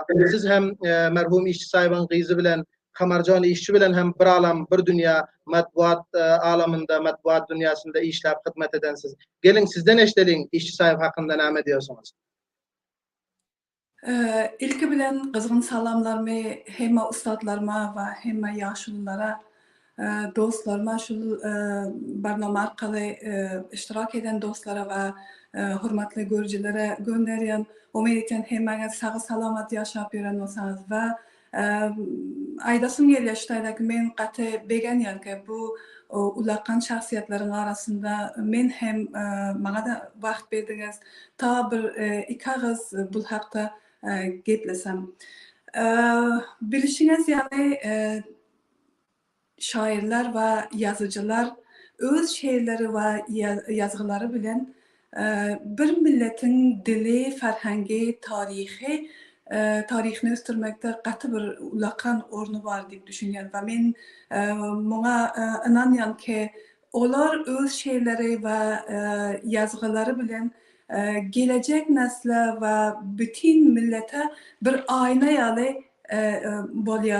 olur ki ol öz eserleri bilen bir milletin arzışlarını, ferhengini, dilini, näme şu millete degişli bolsa onu yayratýarlar ve bu gelecek neslimiz ondan bir ayna ýaly istifade etýärler we ol milletin tarihi we dilinde näme özgerişler bolupdyr onu bilýärler. Ki bu gaty bir ulaqan bir nimedir. We barnamanyň başyndan ta hazıra çelli men hormatly ustadlarym, ýaşlylaryň gurunlarını dinledim. Qatı doğrudan hem qatı qo'y sözler aytıldı ve men fikir etdim ki Macit İşçi cenablar için yani merhum Abdülmecid İşçi bu arada neçe yazsam neçe aytsam hem az. Yine biz barnomanın yola salıcısı deyip Başircan'dan işleşip şu barnamanı yola salanmaz için ben çok gürlemek istemeyenler çünkü barnama katnaşak dostlarımız, yaşlılarımız, şairler, yazıcılarımız bütün cihandan yani hem dünyadan katnaşak olup hemmesi hatta dururlar. Ben bir söze aytmak istiyorum.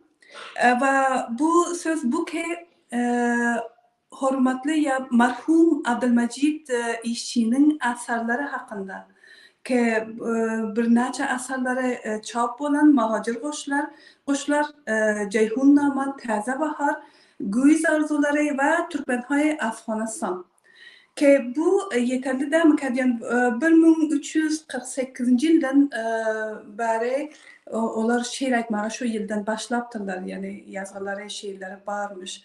Ve onlar hemmesi bir kalıba gelmesi gerek. Yani bir eser hükmünde bir ile paylanması gerek. Bu hakta ben Kamarcan bilen gürleştim ve Kamarcan bilen ben bir ömür işledim ve biler 1382 yıldan şu vaqtda televizyon arkalı Türkmenin dil ve farhangini östürmek için bir barnamada işledik ve elimizden gelen işleri ettik ve millete bütün dünya Türkmeni tanıtmak için hasam Afganistan Türkmenleri bir ağır yerdeyde yaşayanlar için onun dirçiliğin ne hile, ne durumda yaşıyorlar, onları dünyayla paylaştık mı deyip düşünüyorum. Yani o yeterli değil bilen ve onun izni hem hürmetli dostlarım var Afganistan'da Başircan, Sardaş ve başka dostlar var. Bunları hemmesi izlerliyorlar. Çok sağ olsunlar. Ben aytmağım eğer de bizler hemmemiz el birliği ve şöyle yanak bir manba tapsak ki şu şairlerimizin dine merhum Abdülmecid İşçi'nin değil de başka şairlerimizin ve yazıcıların eğer eserler var olsa, yazan zatlar olsa, eğer onu çap etmekte, eğer elimizden gelen iş etsek, atı qoğumu kadip düşünüyorum. Bu bir ulakan kömek, gelecek neslimize, gelecek Türkmen nesline bolan kadip düşünüyorum. Ve men bilişim yani iki divanları ki o tek çap bolan del yöne toplanan Abdülkerim İşçi ve Kamar İşçi tarafından bu toplanan ve bir iki manba verilen ki birisi Fikretyon Nehada kalam ama bu mutasafana bu 2006 yılda verilen Hazretçeli içili ondan bir neme yok yani çap olmadık ve bilmiyorum ki o umid eten ki bu yetmedik olsun ve bu eserler otayda baki olsun ki Kamarcan ya birisi bunu izarlap onu tapsınlar ve galiba da bu hakkında işlemek gerek. Merhum atam Said Mehmet Sıddık Amini her gezek Afganistan gelende ustadlar bilen oturuyorlar ve farhangiler bilen türlü baxışlarda bunlar gurur etiyorlar ve bir baxışı şu şairlerimizin ve yazıcılarımızın çap olmadık eserlerini ne ederse, ne hilek ederse şunu çap ederiz deyip gurur ederdiler ve bu hakta elinden gelen kömeğim ettiler hayatta kalır ki hazır hem ben hürmetli ustadlarımdan ve hem görücülerden isteyen ki eğer on yanak bir yerde olsa bu hakta çatraşsınlar ve bu katı bir ulu kömek halkımız için, dilimiz için, farhangimiz için ve tarihimiz içindir. Ben bu tayda bir şiir belirttim merhum Abdülmecid İşçi'den ki hemmes nokacakta yine bir zat aydasım geliyor ki Afganistan merdimi her ildeşe hazır açıldı. Şu zamandan hazır açıldı bular gurbatda yaşamak bulara bir tarihten bir nimeden nime bolup turdu. Her kim her tarafa düştü ve her kim gurbatda yaşıyor, muhacir bolup yaşıyorlar. Ve bular köplen şeylerim kimin okuydım mesela muhacir kuşlarda ve hatta güyüz arzularda da gördüm men otayda şu muhacir hakkında ki bir yerde aytya muhacirlik şeyle afattır dert boldu. Yören yolum öne değil de art boldu. İl ulusun yadlap seni ağdasa, oğul gizin yolda gözü dört boldu. Yine bir yerde de aytya bir muhacir kuşmen, halime gülme. Doğralan yüreğimi qaytadan dilme. Malı başın kurban ile vatana, vatandan ayrılıp sarıgıp solma. Yine bir baytını okuyacak ki bu katı kuvve men hoşuma gitti. Çok vaktinizi alacak derdim. Yine bunu bayt okuysam. Gariplikta yürek yandı dert boldu. Suğum kızgın boldu, nanım sert boldu. Her bir inan yanın, doğan kardeşin, malın canına möcek qurt boldu. Ki bu şu zamanın hakikatleri ki işçi şu vaktinde köpür qoğuzatlara işare edip aydıptılar. Hörmetli ustadlarım ve hörmetli görücüler, men köp vaktinizi almayan merhum Abdülmecid İşçi hakkında ve onların karnamaları hakkında eğer her kança aytsak bu azdır. Yani men isleyen ki vakti köprek hörmetli ustadlarıma bersem ki onlar öz ilmi yazan makalaları bilen bu barnamada çıkış etsinler diye düşünüyen. Merhum Abdülmecid İşçi ağamıza cennet cayı olsun ve kalanlarına da sabrı cemil isteyen. Çok sağ olunlar. Teşekkür muhtereme Feride Amini. Bir dünya minnettar eden söhbetlerden. Hazır olsanim programımızın bu bölümünde Muhammed Yusuf ağamız ki Cermani'den bizim bilen programa katılmak istiyorlar. Hazır Muhammed Yusuf ağamızdan ehtiramına xahiş ediyoruz ki barnamamızda hoş geldiler ve barnamada yani tayarlan hususan hem ki Abdülmecid İşçi'nin yaşayan dövrüne ünvanlı bir makale tayarlaptırlar ki siz bizlerin hizmetinize ödülüyorlar. Eştiyoruz hürmetli Yusuf ağa sizden.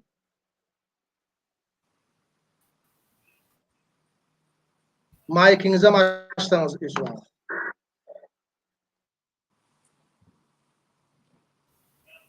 Selamun Aleyküm ildeşler. Çok sağ olun ben çağıranız için. Ben Tofor'da da yazdım yani WhatsApp toforuna ben Afganistan'da yaşamadığım için hem de merhumun kalam işleri bilen yazdıkları şiirleri bilen beylik eserleri bilen el yeterimde olmadığı için ben uzaktan onun yaşayışını sizin yollan biyografiyanızı bilen yani idaraladım, telcerdim ve Afganistan'da hem şu mentakada Afganistan'ın etrafında bolan vakalı bilen şu yerde bolan özgörüşler, tahavvulatlar bilen din aramlıklan mesela balanslan değişmegi şu mentakadaki bolan tahavvulatlar Afganistan'ın içinde ve dışında diysem qiyqarat aysam qav olur. Şonu murur ettim. Şondan özüme göre bir netice çıkarıp yazdım da neticenlerle yani şu mururu yazdım. Neticen her kim okan ya eşten ödü ben şeyle piketleyen otomatik dem ödünden yani tanış olup gider diye düşünüyorum. Herhalde bir merhum yazıcı, şair hem tarihçi hem tercüme işi. Her taraftan kendi zahmet çekip işleptir ve yaşayışı öz vatanının, halkının, şu yerde yaşayan vatandaşlarının ıkbalı bilen onun ıkbalı genelip şun öz islevi boyunca özünün yani eden aradaları, talaşları boyunca yakından näme irtibatly bolupdyr we on yaşaýyşy akbaly ketgitlenipdir. Ben bunu gıyıtkaca bir cembendi baştan etip aytjak bolýarym. Indi biografiyasynda ýazandagi namasyna 1327-de dünýä inipdir diýip ýazylypdyr. Şol miladi takvim bilen 1948-nji ýyl bolýar. Şol ýyllarda häzir Ikinji Dünya Savaşyndan 1-2 ýyl geçip barýan döwri. Şo mantagada Hindistan öz başlap bolup hareketde bolýar we o öz başlap bolmagyny kabul edilýär we şo rabytada ýöne hesap etmeli bolýarlar. Hindistan bir uly döwlet, uly bir memleket, içinde köp adam ýaşaýar. Şo mantagada balanslar, taadurlar değişmeli bolýar. Özüne göre dünýä çapynda da täsir goýar. Bir sürü tedbirler alınýar. Şo tedbirler Awganystana da gönden gün täsir etýär. Sebäbi täze dörediljek Awganystan bilen başlan täze mustaqil boljak Hindistan bilen Awganystanyň arasynda bir döwlet gurulmaly bolýar, Pakistany garby diýip. Ben meseleni diýip başlaýyn, sebäbi on dogum ýylyndan başlaýar. Şo dogum ýylyndan şeýle bir hadiseler ýüze çykýar. Pakistany garby emele gelýär. Pakistany şarky soňra Bangladeş bolýar 1971-nji ýylda. Ýanadandan hem Pakistanyň içinde hem şo mantagada balansla degişip başlaýar. Öňkü täzelikle ýüze çykyp başlaýar. Her döwlet ýa her kim bolsun şo bolup duran bu özgörüşlere, tahawulatlara bir tafawut garap durmaýar, başardygyndan çara kılıp başlaýarlar. Her halem merhum 17 ýaşyna baranyna 1965 1344-nji şämsi ýylda orta mektebi bitirýär. Şondan bir wagtlyň mugallim bolýar. Ondan sonra ýa-ni şu alyp barjy dostumuz Beşir ayt geçýärler şu ýerde mugallimçilik okuýmaly bolýar. Ýani mugallim terbiýeleýän ýerde okuwa ýerýär. Şo ýyllarda yani 1969-da 1348-de şo ýyllaryň içinde ýazyp başlaýar, goşga aýdyp başlaýar. Daşyndaky yani bir derejä gelip ýetýär. Ýakyn daş halkynyň ykbalyny, ýugurdunyň ykbalyny, mantagaň, dünýäň gidişini gödegine getirip bilýär. We şo ýerde düşünen zatlaryň diline getirip bilýär. Men şeýle düşünýärim. Derhal şeýle de düşünşimi tez bilen paýlaşýarym. Şo mahallar göreş jeridesi çykýar. Göreş jeridesinde oň ýadan zatlary ders bolup başlaýar, näşr bolup başlaýar. Derhal şol mugallimçilik kursu geçirip böreke täzeden bir uly waka bolýar. Ol waka Pakistan şerqi mustaqil bolup ady Bangladeş bolmaly bolýar. Sonra Pakistan bolmagy, olar Pakistan bolmagy nähili düşünýärler. Gaýry musulmany pak bilmeýärler, özleri musulmanlar pak bilýärler. Şol esasda bizler Pakistan gurulýar. Pakistanyň içinde bir töhür talatum vaziyet döretýär. Mutalatum garagokly bir hilli durgunçylyk aradan gitýär. Şu aralykda Beluçistanyna bir milli hareket başlanýar. 1971-de Bangladeş mustaqil döwlet emeli gelmegi bilen 1972-de şu hareket katy güýçli özüne germalýar. Netijede görülýär, bakylýar ki bundan esasy rol ifa etýärler çepler, çep milliýetçileri, bulguçlar. Bunu basyp ýatyrmaly bolýarlar. Pakistanyň özüniň güýji çatmaýa İranyň goşunyň haýyş etýärler. İran şahsy meseleni çözüp berýär. Ýöne İranyň şu hilli gatnaşmagy şu meselede Şeye camasına mensup Ali Bhutto Premier Ministerliğe getiriyor. Haytı partiyan üstü bilen ve de orada Hezb-i Merdum ya Avamlik diyelim Pakistan'la. Ben belki yanlış yandırın. Her halla 1973'ten Ali Bhutto şu yerde Premier Minister oluyor. Bir daha dışarıda gödöğünü tutmalı oluyor. Olam Pakistan ile Afganistan'ın ön Hindistan vaka Pakistan yok vaktinden tarih boyu katı giyin derecede muşahhas bir mehdudada birbirinin tesirinin altında. Ve onu gelakanı bir merz çekmek bilen düğünün hem cüdadık olmuyor. Neticede Pakistan'da ne hil ütköşüklük bolsa Afganistan'da da sısırap başlıyor. Bu benim düşüncem, benim karayışım belki yanlış olup bilir. Yöne ben öyle düşüncem siz bilen paylaşmalı oluyor. Her halla bu mesele ne hil Afganistan'a tesir ettiriyor. Afganistan'a Davut diyen Afganistan'ın hakimiyetinin şahlık hakimiyeti Doğan oğlunu Serdar Davut, hem Davut Khan ve herhal kudetatya ve kudeta bilen Afganistan'a sistem hükümeti düğünden değişiyor. Prezidentliğe geçiyor, yani cumhuriyete geçiyor. Şahlık hükümet aradan gidiyor. Gözde Pakistan'daki bolup duran vaka halk hezbinden gelen Ali Bhutto hakimiyet başına geliyor. Devlet reisi oluyor, premier minister oluyor. Afganistan'da şu mesele kudeta formunda amele geliyor. O yerde intihabat bilen amele geliyor. Herhalde. Yöne ikisinin ikbalı bir hili oluyor.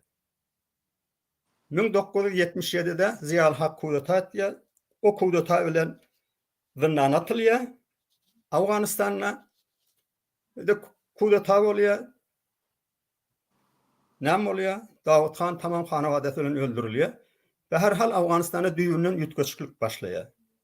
Şu aralıkta gelin mesela başka bir tarafına gözleyelim.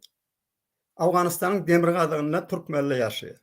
Şol yaşayan yerdeki araçak Afganistan menen Şurevi'nin araçağı değil ya. Edil şon yani İran'da da Türkmenlerin yaşayan yerinden şol araçak geçiyor. Yani merz geçiyor. Veli o merz Tavuk uruş devrinde iki tane ordugan merzi. Doğru adı İran menen Şurevi ya Afganistan menen Şurevi. Yöne aslı zamanan normların içine talıp da meselen gözlerine mesele düğünden başka hilli oluyor. Oluyor da hiç şeyle katnaşık yok. Divar diysen bu işli berkililiktir. Ne halk o tarafa umtuluyor, ne olur ten koyalı o tak yakıllamanı. Yöne Pakistan'la kadimden, tarihten gelişiyene bu tadı neymiş şu şerait, şu mesele ona geliyor. Yani ki Afganistan'ın içinde Cunub tarafı, Afganistan'ın den yarısı Hindukuş dağlarının ağrık geçenle Pakistan'ın irtibatı tarih boyu katı güçlü olup geliyor.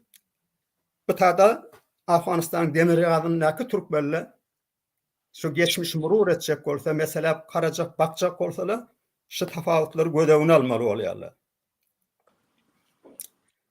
Hop, merhum Abdülmecid İşçi 1359 yılda Afganistan'daki bolan tahavvulatlar yani Davut Khan'ı aradan ayrılmak, təhdə hükümet elan edilmek, demokratik halk hükümeti 1980 yılda düğünden ikbalını bir tafavut amele getiriyor. Nahili tafavut? Ol yani Talim Terbiye Ministerliğinden ve Vezarethanasından atılıyor, Daxili Vezarethananın işgari halatına çıkıyor. Kal-Ezal yani yerde ulusal oluyor. Şu mentakada hükümet işgari oluyor. Bunun ardından Talim Terbiye 4 yıllık ona kurs bir bursiye veriyorlar.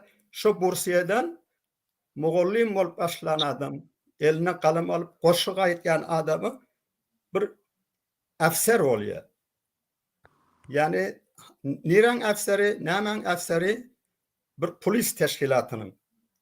Näme üçin? Şon Wezaret Dahila merbut, intizamata merbut, yurdun içindäki döremel intizamata merbut 4 ýyllyk tälim terbiýe gelip afser bolup gelýär. Veli olan durmaya. Tahawulat şeýle şalt öňe gitýär. Bütün dünya Afganistan ve Pakistan şu mentaga ünsün verip her kim öz bar gücü bilen bu husus süper kudretli devletler, Farsi aýdamy we aber kudretler biri bilen öküzle anak şahbışah bolup duran ýeri. Bu taýda millet defelenmeli bolýar şuny anak bir halatda we defelenýär. Onu hemmemiz gowy bilýär. Men o taýdyň üstüne kän durmajak bolýan, ýöne meselen ähmiýetini görjek bolýar. Adamlaryň ykbalynyň üýtgeşini görjek bolýar. Adamlaryň ykbalynyň olam Abdülkerim işçi anak adamlar, öňde barjy aktivistleriň nähil ykballary ketkitlenýär, käyin bolýar. Bu ýerde gaw dikkat edip görsek, görýärsiz, ol daxily wezaretxanadan ardylýa geçilýär emniye meselesine. Emniyeti bir şahsiyet bolýar. O şıbırganna men şu taraplarda şu ikinci orunmasar bolup iş alyp barýar.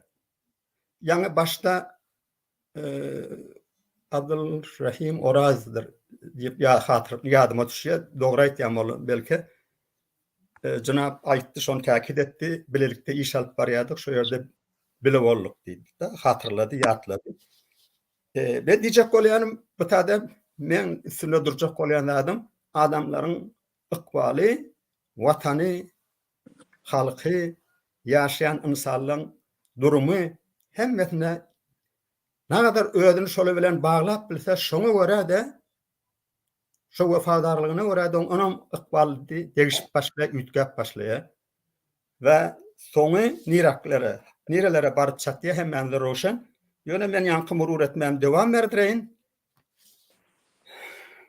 Afganistanyna bilşiňiz ýana Yusuf ağa birazrak çaltyrak nämesek bakşam programımız 2 saat boldugy üçin nobatdaky duran dostlarymyzla olaryň gysga paýamlaryny alyp geçelim soň.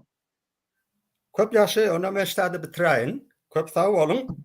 Dogry bir nokta bar şonu aýdyn. Köp olan bilşiňiz ýana generallyk derece var ya. Yani derece almakta, orun bellemekte, olan bilişiniz yani Afganistan'ın şamalına teşkilat döremeli oluyor. Milli İslami diyem näme. Şonu yana bir teşkilatta yukarı derecelerine orun alýar. Bu tohur rolu oluyor. On vekil olup Türkmenistan Cumhuriyetine gönderilýär, yollanýar. Ýönümün ewünden nähili başlaşynyň gelemizde bilşiňiz ýany mujahidin ýan 15 bolýar Afganistanda şolar Pakistanda oturup bir karara gelýärler. 6 aýlyk Sıbgatullah Mujaddidi prezident bolmaly bolýar, reis jamhur bolmaly bolýar. Soňra muny Rabbaniýe geçirmeli bolýar. Ulan men jikmejegine geçmejek bolýar, ýüzlei aýdyp geçeýinlejek bolýar. Bir ýatlatjak bolýar. Siz menden gawy bilmeli. Ýani men şu Berlinde oturup şonu işläp çykarşymy sizden näme kämbir göwrüňizi alyp durmaň. Bilýän zadyňy tekrarlap durmagan bir hilli bolýar. Şoň üçin ben şu taýda ýöne bir çok general bolşunam. Maňa menen bir kedek görüşmeli boldum. Yani sataşdym merhuma. Aşgabatda ýa-ni assosiasiýa we insanperwerlik assosiasiýasy. Yani hukuk beşeri insani birleşik adına orşalap assosiasiýa diýerler, yani ittihadiýe bolýar. Be her hal şoňa çağrılık şurada däme bir gün otulaşgatda bolmaly boldum. Şonu şeýle gurrun aýtdy, gurrun berdi maňa. O diýdi bir maslahat ijab etdi. Afganistan Safahat-ı Şumal Afganistan diýdiler. Şo mahal Aşyr Pehliwan diýen bir ýaşly bardy. Şo mujahidlaryň içinde gaty ul rol bolupdyr.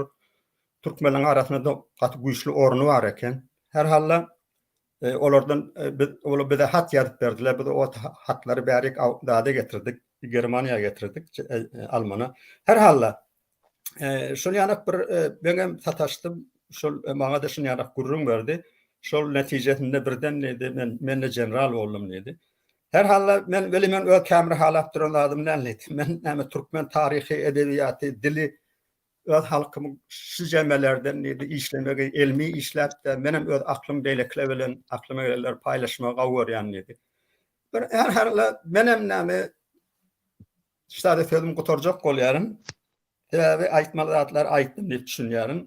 Ýöne 54 ýaşynda gaty ir gitýär. Beýnan tatda. Doğrudan. Ha.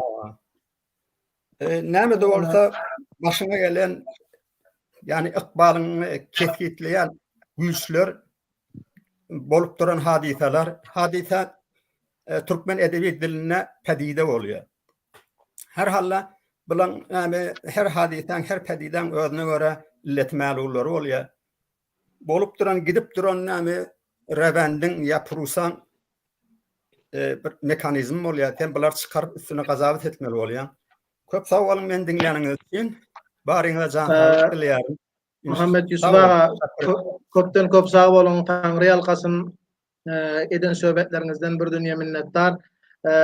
Hakykatdan ham söhbet edip otursak gaty köp söhbet etmeli nesip bolanda ýene bir şunýanak bir ilmi bir konferanslarda has köpürak söhbetler ederiz. Hazır bize Türkiye İstanbul'dan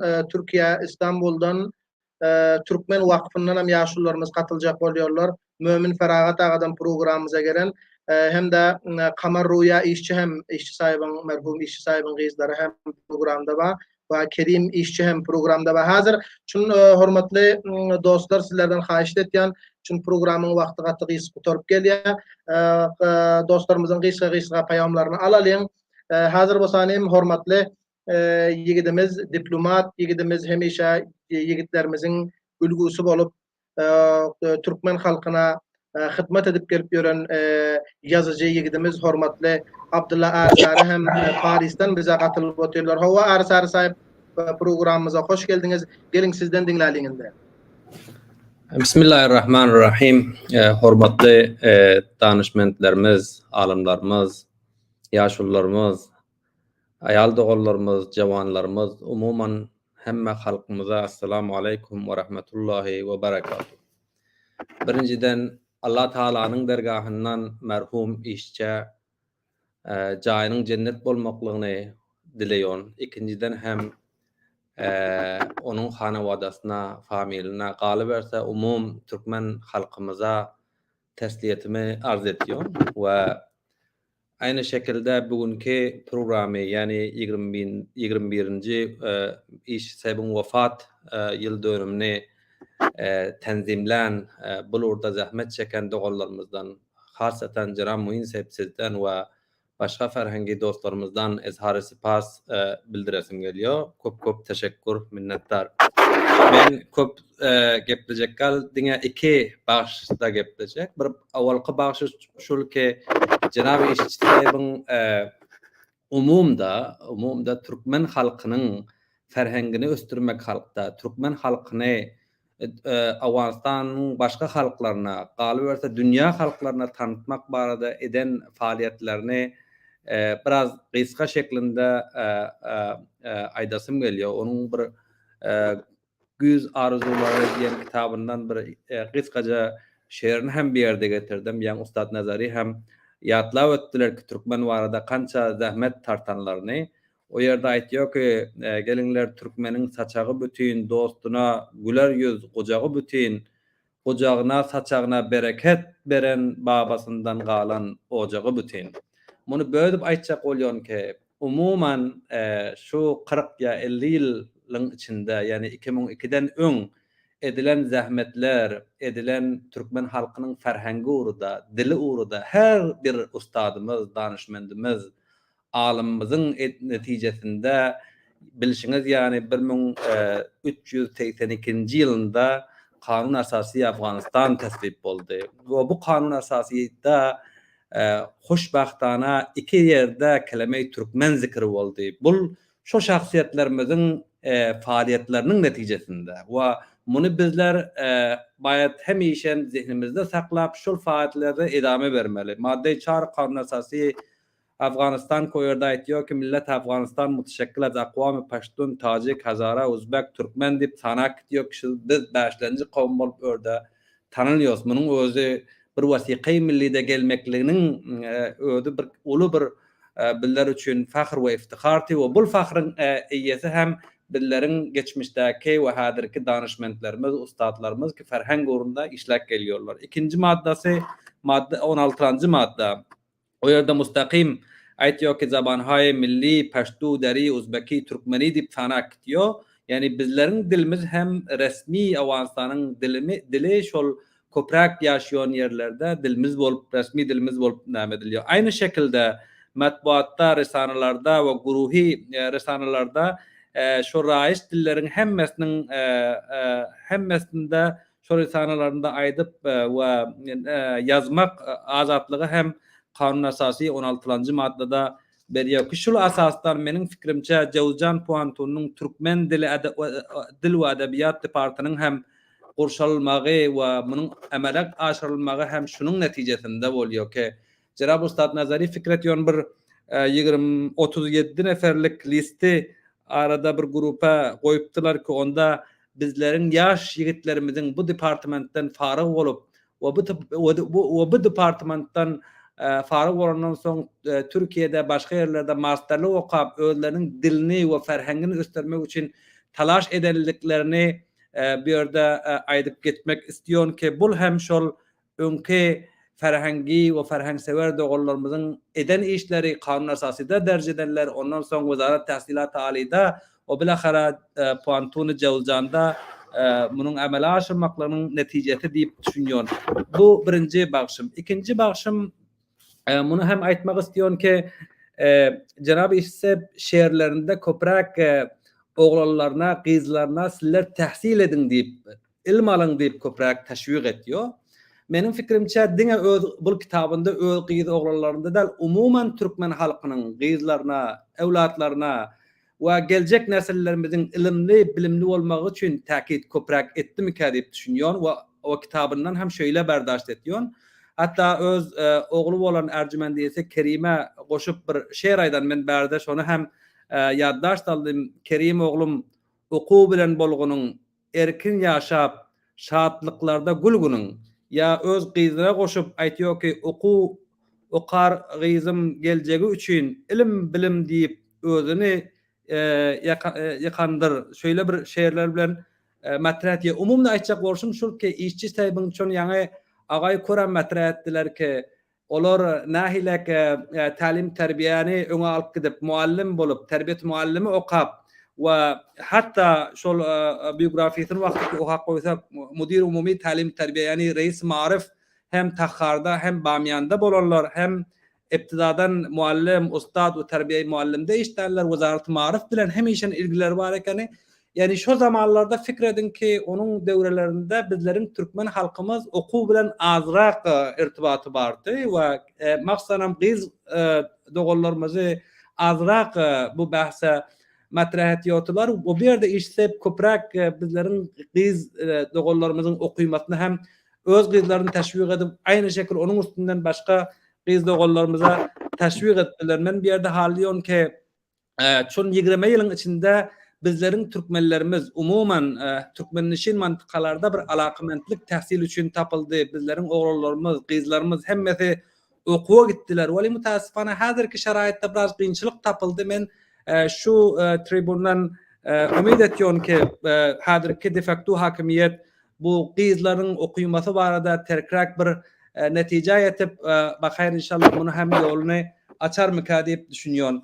Ahirde iki peşnihadım var Cenab-ı Muinsep buzurgwar. Bir peşnihadım bul ki sizin alparyon yollarınızı biraz göstererek edip bilsek, biraz mesela ferhengi adamlarımız bilen yaxşırak tenzim edip bilsek, her ayda bir program şunu yani bazı dostlarımızın aydışyanak hazırki görünüp duran çehrelerimizi bilen hem irtibat alıp olur bilen yakinden tanış bolup biyografisini öz dillerinden eşitmege bir näme etseler men fikrimçe yaxşırak bolar we bu barada Çün mana bu hazırki platformda 6 neferden köp sygyp bilen ýok. Men amada ki Zoom programı lere tayar edip bersem ki orada takriban 100 nefer o programa sygyýar we bu tarykdan hemme dostlarımız asasy şeklinde gatnaşýar diye düşünýär. İkinci peşnihadym Misbah Seýbiň aýdan geplerine goşulýar we umyt etýär ki bizler aýny işçi Seýbiň ya merhum Dr. Seýb Emini'nin we başga hazırki yaşap ýören dostlarymyzyň arzusu bolan ittifak we ittihatlyga Hudawand bizlere nasip etsin. Çe siyasi, çe ijtimai ittifaklygymyzy aýynda nezdikde öňalp gidip bereli. We men ahirde bir zadam täkid etjek bolýan ki bilşiňiz ýani men 2019-dan bäri Parisde maksanam UNESCO-nyň şu UNESCO-dan Awganistanyň namaýandasy UNESCO-da bolup işläp gelýän. Ve UNESCO'da bir ulu faaliyet şu dil barada var. Bu barada bazı kitaplar yazılan, bazı rahnamutlar orada var. Şoların kitapları menin yanında var. Men bolar ki Ustad Rasikha ya başka dostlarımıza bazı rahnamayı eden olorun namelerini hem uzatıp bilecek şu imkanat mende var. Köp teşekkür. Yine bir gezek hemmenizden izhar-ı sepas ve kadardarlığımı bildiriyorum. Teşekkür ederim. Ersar sahip bir dünya minnettar hemme taraflayın eden söhbetlerinizden köpten köp sağ olun. İnşallah gelecekte bir yaxşı şekilde yankı aydan pişnatlarımız yani Zoom üstünden bolar ve başka yanak bir iletişim irtibatat programlarının üstünden yaxşı bir şekilde yaxşı barnamaları inşallah alars. Ve hazır basanim programda söhbet ettiğimiz dostlarımız internet sıkıntıları Afganistan'daki özleriniz biliyorsunuz. Hacı Murat Gaye internet üstünden takılmak istiyor. Mutasifana takılıp bileniyor. Roz Muhammed Umar Marif Wizaratinden Nuriyag'da İlsever Akademi Ulum Afganistan'dan ve hemçinan Fayzullah Cumabay Ağa'nın oğulları Türkiye'den aynı şekilde Türkmenistan'dan Şir Muhammed Yeniş Ağamız bular hali yok programa gelseler ama internet kıyınçılıkları olduğu için gelip bilmediler. Hormatly Dr. Sahip Oraz Sarlı hem bir savti payam bizlere gönderecekler. İnşallah onların programda payamlarını naşr ederiz. Hazır bosanim onda programda bu bölümünde Göreş Ceridesi'nin mas'ul müdiri hormatly ustadımız Muhammed Ağa'dan bizim stüdyomuzda karar tapan şurada. Gelin Muhammed Ağa'dan Abdülmecid İşçi hakkında dinleyin. Hem bir ömür öz ömrüni Türkmenin edebiyat, kültür, ferhengini üstürmek için veren, hatta Bayskil'de Göreş Ceridesini okuyan adamlara eltip veriyor. Ve şu mutasifana fiili hükümet hem Göreş Ceridesi'nin ve Yıldız Ceridesi hem Özbek kavimlerimizden beklenip otuyor. Umid ediyorum ki gelecekte bu cerideler hem dubara öz faaliyetlerine başlasa. Hazır gelin Muhammed Ağa'dan eşittin dedim. Hava Muhammed Ağa bernamamıza hoş geldiniz. Gelin sizin aydıp diyecek zadınız var olsa iş sahibi hakkında. Benim öğretmenim bilen hemelerinize selamun aleyküm ve rahmetullahi ve berekatuhu diyorum. Salamdan sonra merhum Abdülmecid İşçi'nin aradan çıkanın 21. yıllığı şu hafta görünmedi bu taşlarınızdan minnettarlığımı duyuruyorum. Merhum Abdülmecid İşçi, şair, edip, muhakkak, siyasetçi ve bir bilimli ülkesiyor adamdır. Onun öz şiirlerinin yerinde edişi yani adam gider söz ağlar, yollar yeter iyi ağlar, bir gelip derya uğrap iz ağlar, dünyası cihanda, sırrı pinhanda, ne çağırsan hayranda, ot içinde köz kalır. Bedevi atlar koşsan hem, göderleri koşsan hem, baxt işigini açsan hem, tüyü yitir kalır. O sağa çalarlar, göğülleri alırlar, bülbül goya bulurlar, tutar siner kalır. Derya kemin daşsan hem, dağ üzeri açsan hem, altın gümüş saçsan hem, daşkın gider buz kalır. İşi pendime alsan, Hudaya bende bolsan, dünya bağdarın görsen, köpler gider ağlar. Şol merhumenin aydışı yani Abdülmecid işçiden biz Türkmenlere Göreş, Güneş, İlteri, Koşun yani neşriyelerde yüzlerce mezmundur şiir ve makalalar ve 27 ciltten köprek çap olmaz ilmi eserler bizlere yadigarlık kalandır. Ve bu merhumiden bizlere yani biz Türk milletine devletine ilm için, bilim için zahmet çekişlik ve ağır birlik görülde kalın. Onun için ben vaktini almayın, bu merhuminin bu arzusu, bu düşünceleri biz Türk milletleri için ebedi olsun. Ve ben vaktini köp almayın, merhum Abdülmecid işçinin ruhunun şad ve yatan yerinin yaktı oluştuğunu Teala'dan arzu ederim. Sağ olun. Hormatly ustadymyz Muhammed Ağadan bir dünya minnetdar. Waqiyan hem Göreş jeridesi şu näçinji ýyl bolýar Muhammed Ağa? Eger şu 40-njy ýyl bolýar. 46-njy ýyl naşaratyny berýär. Mutasyfana 2 ýyl bolýar, 1,5 ýyl bolýar. Göreş jeridemiz çapdan çykan ýok. Umid etýän şu program arkaly ýene hem eger dostlarımıza bunu seslenýän ki ferhengi dostlarımıza eger Göreş jeridesi döwlet jeridesi bolup çapdan çykmasa geriň şu jeridany bir hususi naşriye şeklinde çaplalyňda ýene hem 46-njy 47-nji ýyllaryny inşallah bunu çaplamak we sizlere nesip etsin. Hazır bolsanym programımızda ýene söhbet etjekler köp ýöne ýaňa aýdyşym ýana programyň wagty bu geçip oturup gelýär.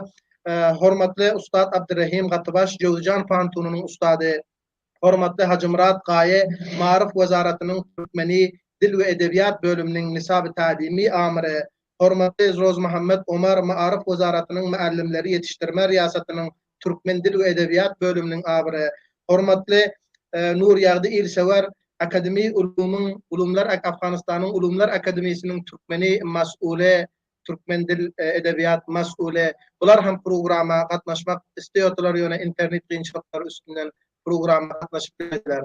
We hem Türkiýeden ýene mana dostlarymyz gerek bizlere söhbet etmek istiyor. Mutasyfana hemmesini programda çünkü wagty kem boldugy üçin alyp bilmedik. Gelecekteki programlarda alarsa ol dostlarymyz eki makala okuýjakdylar, bize email arkaly, WhatsApp arkaly makalalaryny gönderdiler. Olaryň makalalaryny alyp inşallah rahberi şu programy yönetici rahberi dostlarımız bilen meşwere edip gelecekde bir risale şeklinde bir makalalar, bir söhbetler çap bolsa we gelecekteki nesillere ýadygar bolar nesip bolsa. Onda bolsanym hazır gelin programımızın şu bölümünde merhum Abdülmecid işçiniň gyzy hormatly Kamar Roya işçiden haýyş edeliň. Bular hem bu programda aýdyp diýjek zatlary bar bolsa eşders. Merhum Kamar işçi hem ömrüniň köpüsini türkmen, özbeki dillerde yazmak, bitmek, çizmek we jurnalizm arsasında hem köpkan hyzmatlary edip halkymyza we hususan hem ayal gyzlarymyza köpkan şol ugurda hyzmatlar eden. Bulardan eşitdiňiz. Ondan soň bolsanym programımızın sonuna yetişip gelýär. Hormatly profesör doktor Muhammed Salih Rasıh Yıldırım ustadımızdan hem haýyş etýäris ki soň Kamar Roya işçiniň söhbetinden soň programımyzy jemebetlik ederler. Bu programy söhbet etjek bolan dostlarymyzdan hemmesinden haýyş etýän inşallah gelecekteki programda programyň wagtyny uzaldar we bu programy kablan ki biz 2 saat programy taýýarlapdyk. Onuň üçin programdan köp geçip bilmeýäs. Hazır bolsanym onda Kamar Roya işçi söhbet berýär. Sowa işçi sahyp sizden dinleýäs.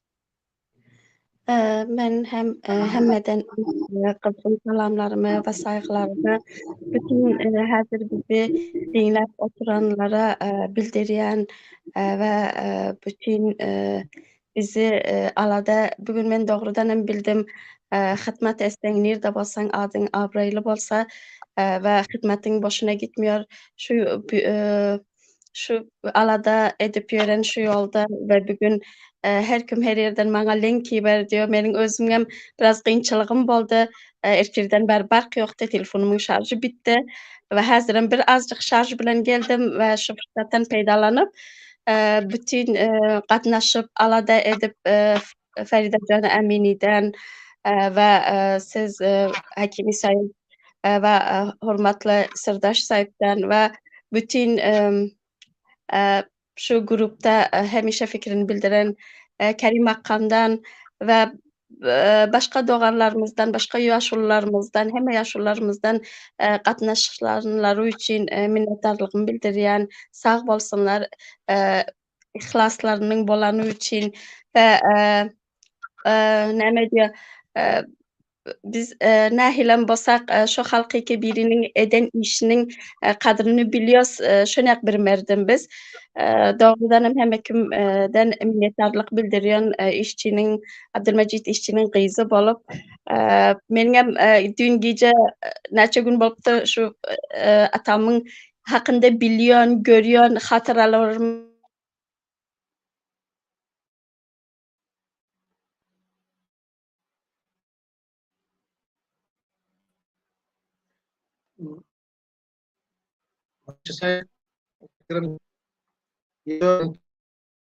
Qiyinçiliklara yüz bolaydyk mı hakdyň?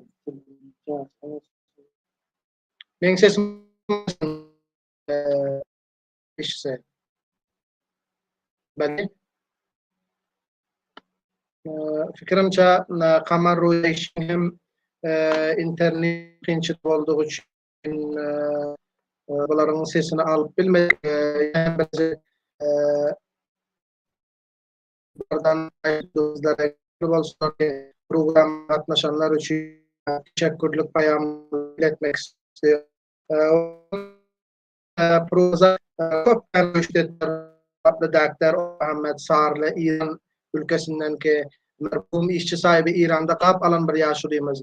İşçi sahibi bilen 5 yıl devamında köpken eserlere yazılmasına hemkarlık eden bir kitaplarının çap olmasına sebep olan bir yaşlıyımız. Bularga mutasifana gynansak da programda seslerini alıp bilmedik ýöne videoyu payam bize yollan ekenler. Biz video payamlaryny programın rekordyny alandan soň inşallah naşr ederiz. Hazır bu saniyemde gepleşigimiziň bu bölümünde hormatly Dr. Sayıp Salim Muhammed Rasif jynaplaryndan taýyş etýär. Dr. Sayıp programymyzy jemele etýär.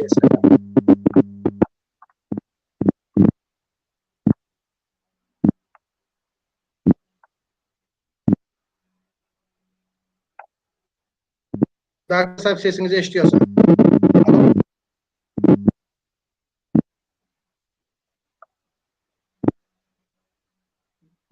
Dr. Sayıp ses mic'da fikrimçe bir müşkül var. Sesinizi eşitip bilemiz yok Dr. Sayıp.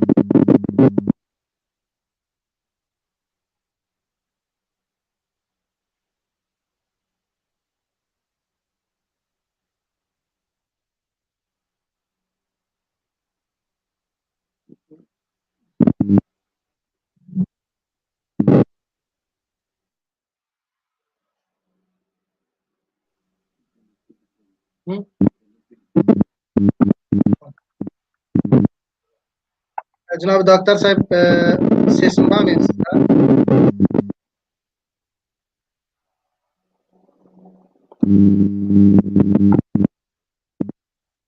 Dr. Sayıp şu mic'inizde kaysı bir näme bar? Ya mic'i çıkarıp gürleseňiz hem kulap bilersiňiz. Sesini de eşitersiň.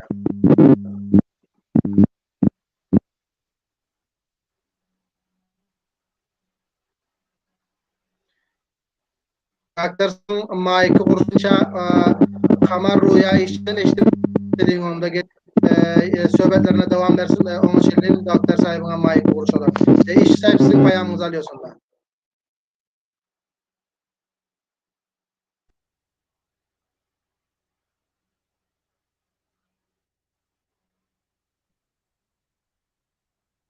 Sizin payamınızı alıyorsun. İşçi Sayıp sesini değiştir. sesimi Ne sesini değiştiriyorsun? Alıyorsun payamınızı.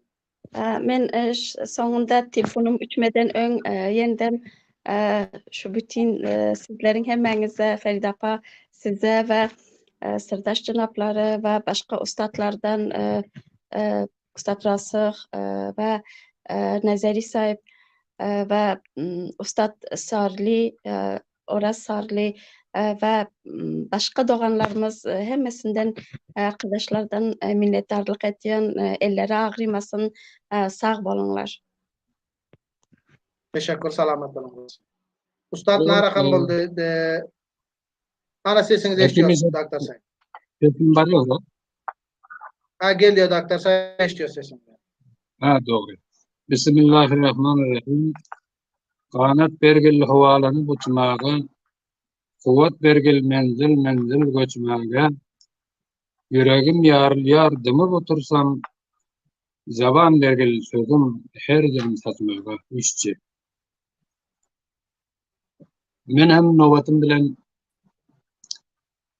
mana şunki sügeceki mahfile katlaşan hemme hanımlara, ağaynlarıma ve gayratlı cavanlara, yigitlere hemmesine hoş geldin ve teşekkür ediyorum. Programımız çok yaxşı geçti. Merhum Abdülmecid İşçi bizim medeniyetimiz ve ferhang ve edebiyatımızda bir kanca taraflayın bir kişiydi. Yani Arapçalar baysak kesirli abad bir şahsiyet. Siyasi nizami kişi, şair, alim, folklorist, mütercim ve içtimai şahsiyet. Men birinciden Beşizan Hekimi ve onun hemkarlarına ve tekniki hemkarlarına çok teşekkür ediyorum. Bana zahmet çektiler, şular yani bir yaxşı mahfile kurnadılar biz için ve hemmelerimiz bulup begice merhum Abdülmecid İşçi'nin hatırasını tazeledik. Xudavand-ı Muteal İşçi sahibinin yerini cennet etsin ve onun hatırası hemişelik olsun. Ben bu programı awaldan ahirece eşittim ve inan hoş oldum ve bana bir acip musarrat. Hürmetli İnjiner Sahib Abdurrahim Oroz'dan çok teşekkür ki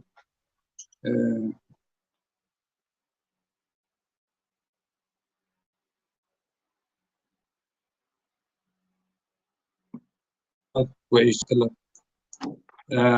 Halkımızın şu işçi yaşam dövründe yağdayı barada işçiliğinin göreceliğini yaxşı tanımak hatta ve onun şiirlerinin mevzuları barada hususan da muhacirat, gurbet ve işçinin sol fidai bilen müşterekatının barlığı barada követ ettiler.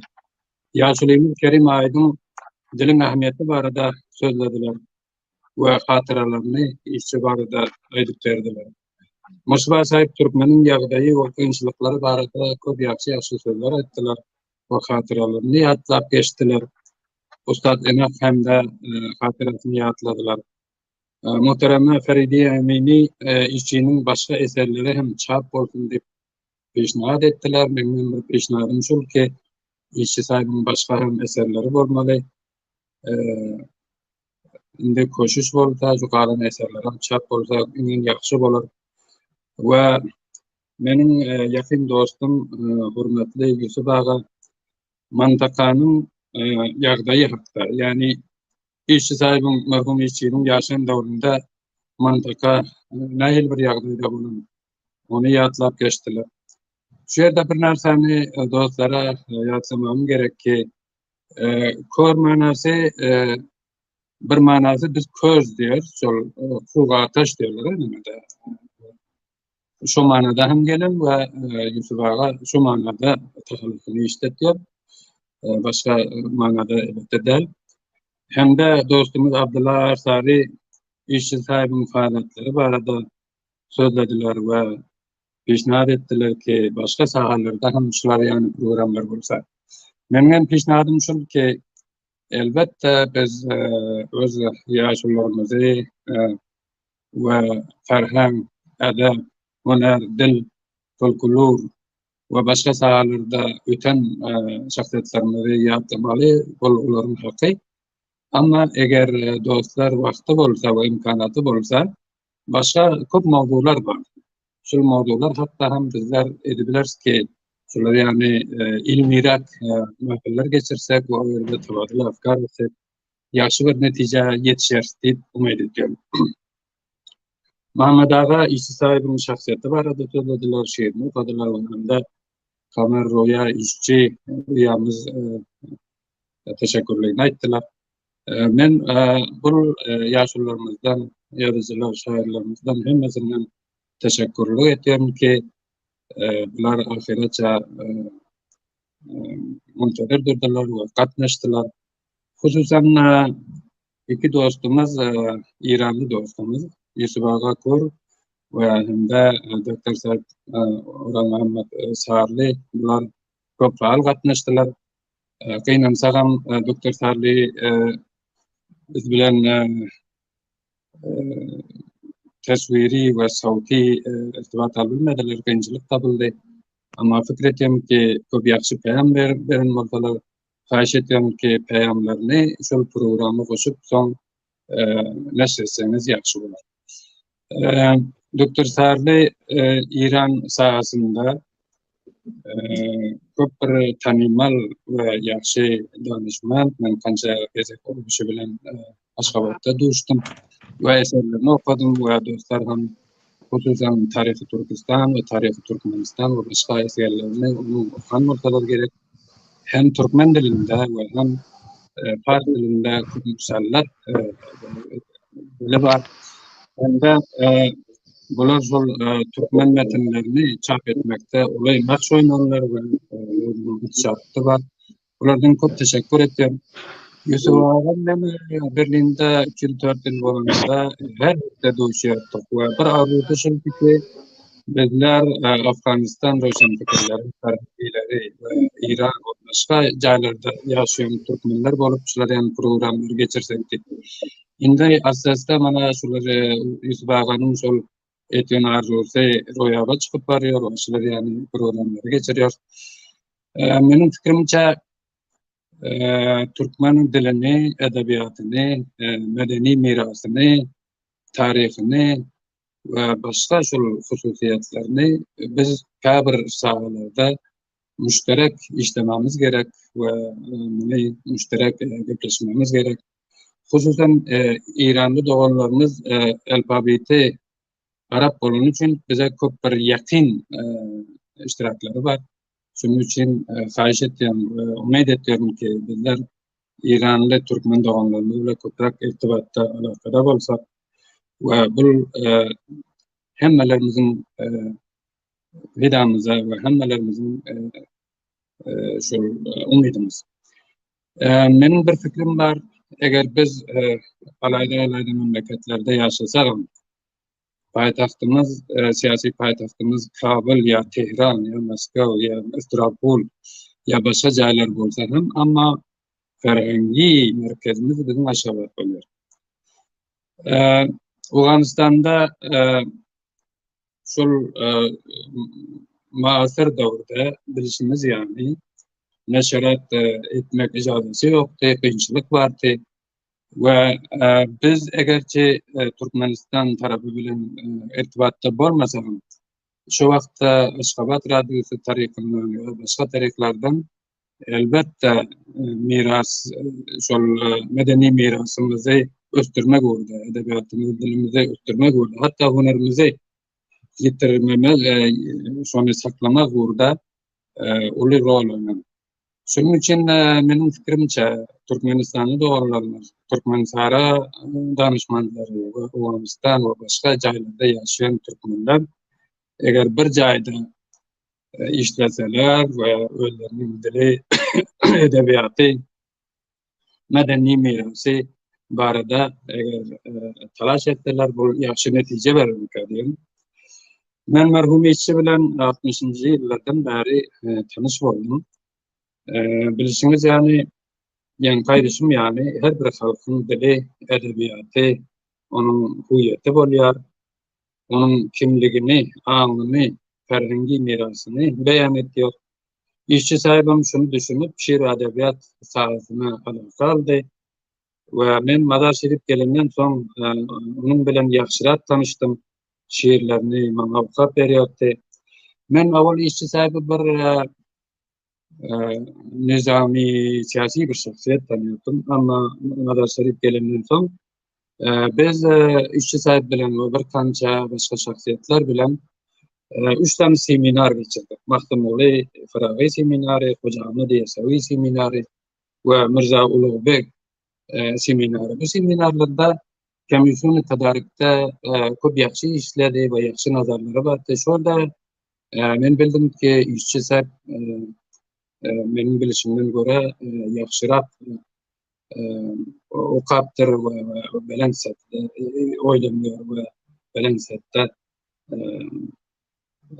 yazıyor. Elbette şiir saatine gelsek işçi sahibi yani şairlerimize şiir öğretmek ve edebiyat öğretmek ansat bir iş olmadı. Nem için diyende onun tecrübe yoktu ve bir taraftan devlet taraftan şu vakta neşarat icazesi yoktu.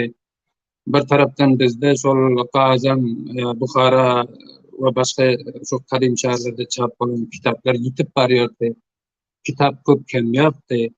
Ve yine bir taraftan Türkmenistan Kiril alifbasından neşarat etmek için biz onun hayırlığını bilenimiz yoktu.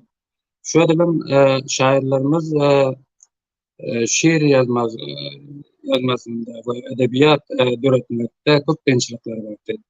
İşçi sahibi müşrif gençlikleri özünün talaşı bile, stresi bile yenip geçti.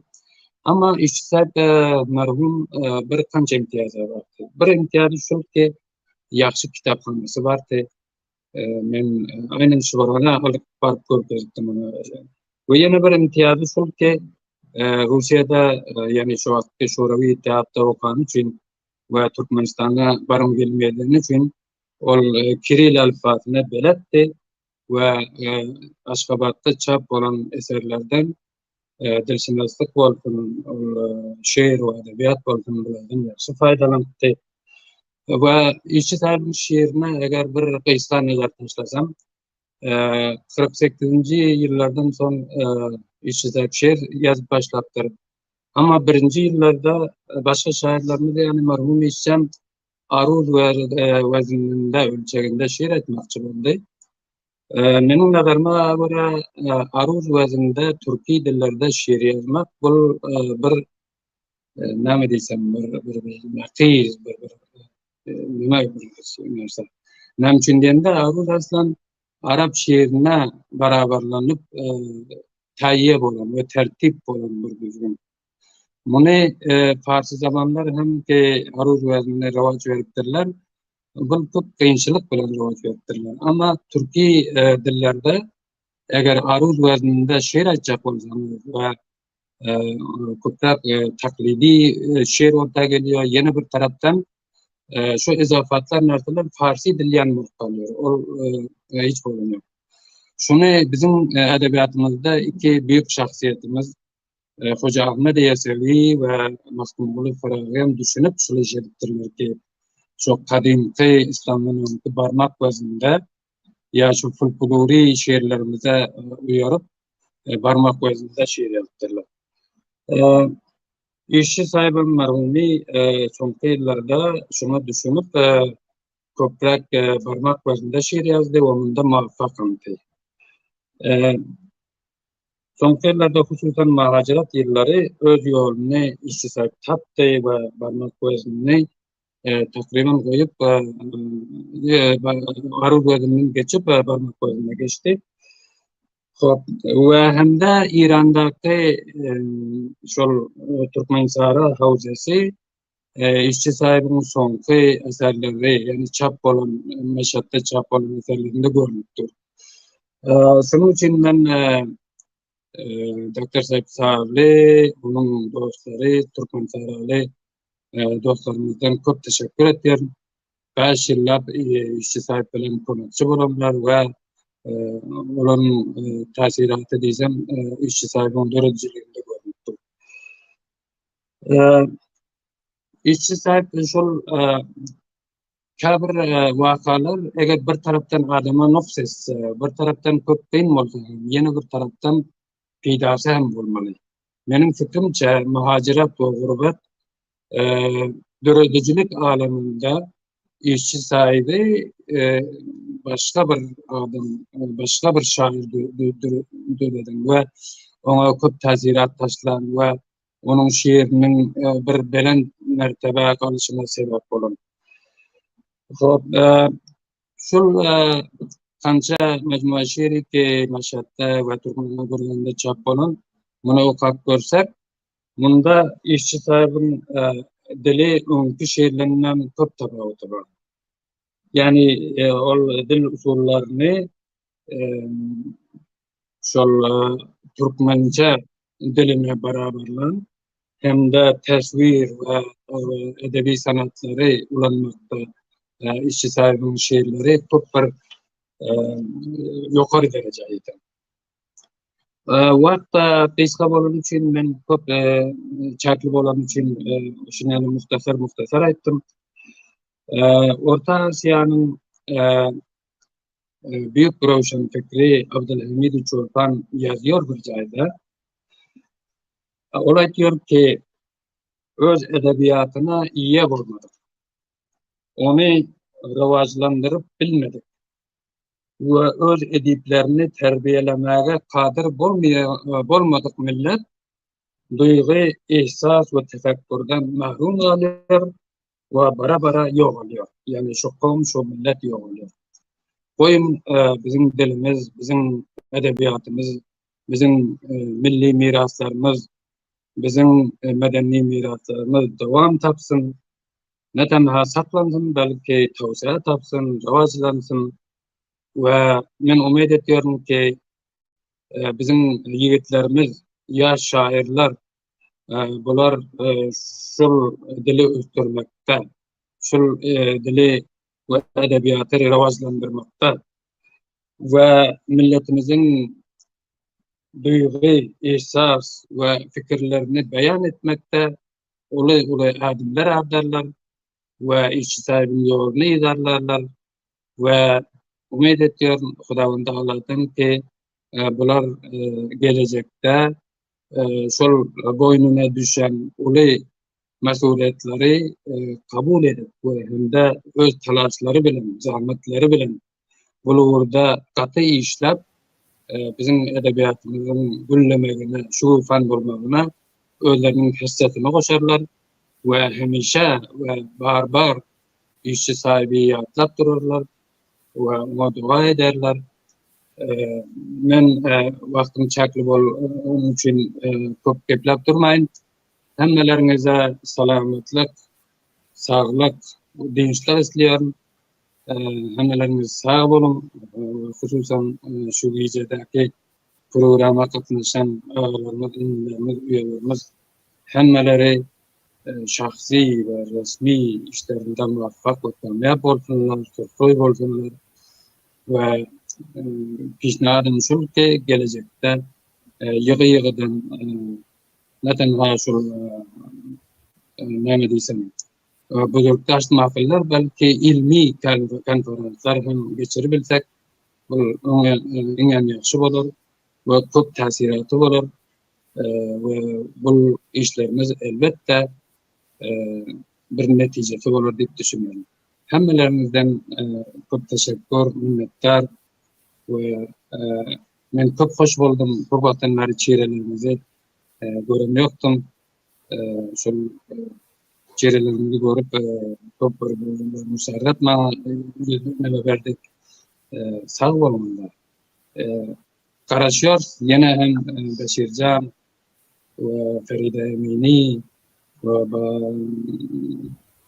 kim başka cavan yigitimiz Serdaş da bular yaxşı programları şular yani ilmi majali yığınakları geçirmekte muvaffak bolsunlar var. Şular yani bizi yığınmağa bizi bedenin başını çatıp ve yaxşı hatıralar, yaxşı neticeler çıkarmağa sebep olsunlar. Hemmelerimizden teşekkür. Sağ olun. Dostlar. Teşekkür Cenab-ı Doktor Sayıp. Bir dünya minnettar sizden hem köpten köp sağ olun programımızı cemiyetlik edeniniz için. Allah yalkasın. Hormatlı dostlar, mehriban ildeşler, hem Cevulcan vilayeti boyunca bellisi. Hakimi sahip, doktor sahibi qo'shimcha edip bir siz tüketmenkangiz, şu bir tarınız barada men eğer ruhsat bersangiz bir iki kelime söz sözlemoqchi. Köp yaxşı gep sizin sözüňizden eşdiýos ýöne programyň iň ahirki wagtynda doktor sahibi Oraz Sarly hem bir videoyu 1,5 dakikalyk bir payam iberipdirler, şol payamyň naşr bolmasyny hem haýyş edipdirler. Ama programy jemebetlik etdik. Şonda da eger ruhsatyňyz bolsa, doktor sahibi Oraz Sarlynyň hem şol payamyny hem eşdip dinlesek diýen. Ustad, sizin sözüňizi eşdeliň, ondan soň dinleriz.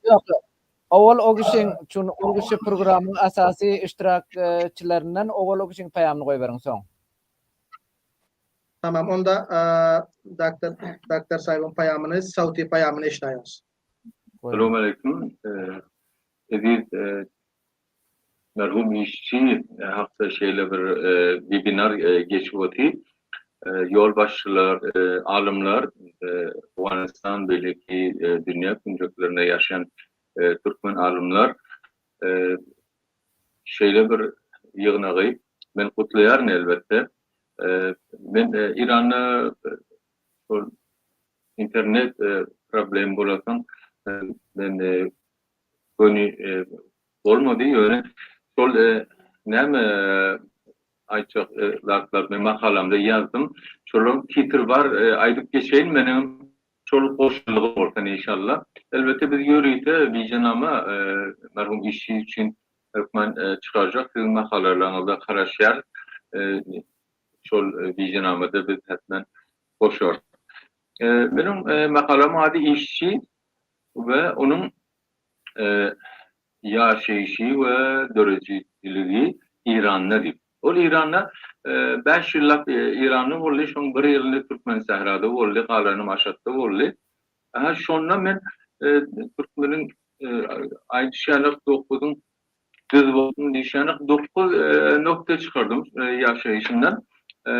Son diğer işçi Serdar Muhacir diye ad verdim. Serdar Muhacir demekten Türkmen'in tarihinde şeyle bizim serdarlarımız mecbur oldular muhaciret etmeni, vatandan beylikleri gitmene. İnha Cüneyt Han Yali İran'a geldi, İran'dan Afganistan'a gitti ya orası serdar ya beylikler.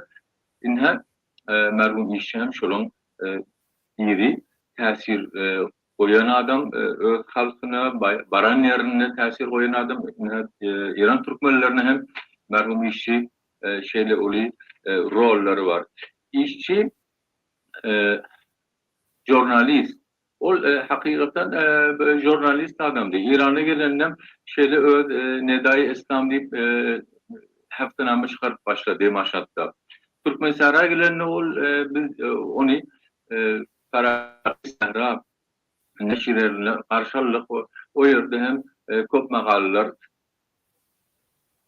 Bana da Adı değil, hakim sahip doktor sahibin payamı şunçadan da şunça payamı bize gelene gelenler ki naşrettik hava ustadın da sizden eşitiyaz. Men qaysi program barada qaysi gapim yok. Şu programın sizin tarınız var. Yani 46 yıl yaşan ya 46 yaşına giren Göreş jaridesi durup qalanı uğurda bir söz gitti. Eger de şul uğurda gepleşilecek bolsa, çün sefir sahipten bir ilham alýaryn, o kişinin bir nazary barty. Yani başkalar eger bir teşrifatî şekilde bolsa, biz emeli şekilde işläp gelýär. Şol ortada bar ilmi işler däl, ýöne ferhengi we ijtimai işleri öňalp barýan ýurt enjimeni öňden teşkil bolan, onda doktor sahip şu bilen hazır o enjimeniň mes'uly bir şekilde ol enjimen ýaşýar. Şol enjimen ayda bir gezek Göreş jaridesiniň neşir bolmasyna bernamany göz öňünde tutup şaýat şol urda bir degerli iş eger edibiler ýan bolsa, onda bu programyň hawsalasyndan daşarda köp hemme ýada şu billa Soňky bir bernamany kimi sizden iltimas etdiyorum. Çağırın bizleri. Şurada gepleşelim. Şonuň bernamasy urda bir karara gelelim-de şonuň näşr bolmasyny ýola goýup bilermikak diýip oýlanýarym. Gelin şurada eger mesuliyet bize düşerýän bolsa şol işi başlalyň, galanyny görüberdik gelecekde näme bize duş gelýär. Doktor saýyň pikirleri bulurda bilmedim nähil düşünýärler. Sefir saýypdynyň bir miktar bulurda pikirleri bar. Hazır bu gece şayet bu programdan daşarda munça izafi zatlar gepleşip bilmesek ýöne men ýatlap geçmem gerek. Yani degerli şahsiýetleriň her bir bahana bilen ketde bir işlere sebep bolup galmasy, ketde işleriň ýoly girmesine hemişe bir sebäpçiler, ýollawçylar, başlykçylar.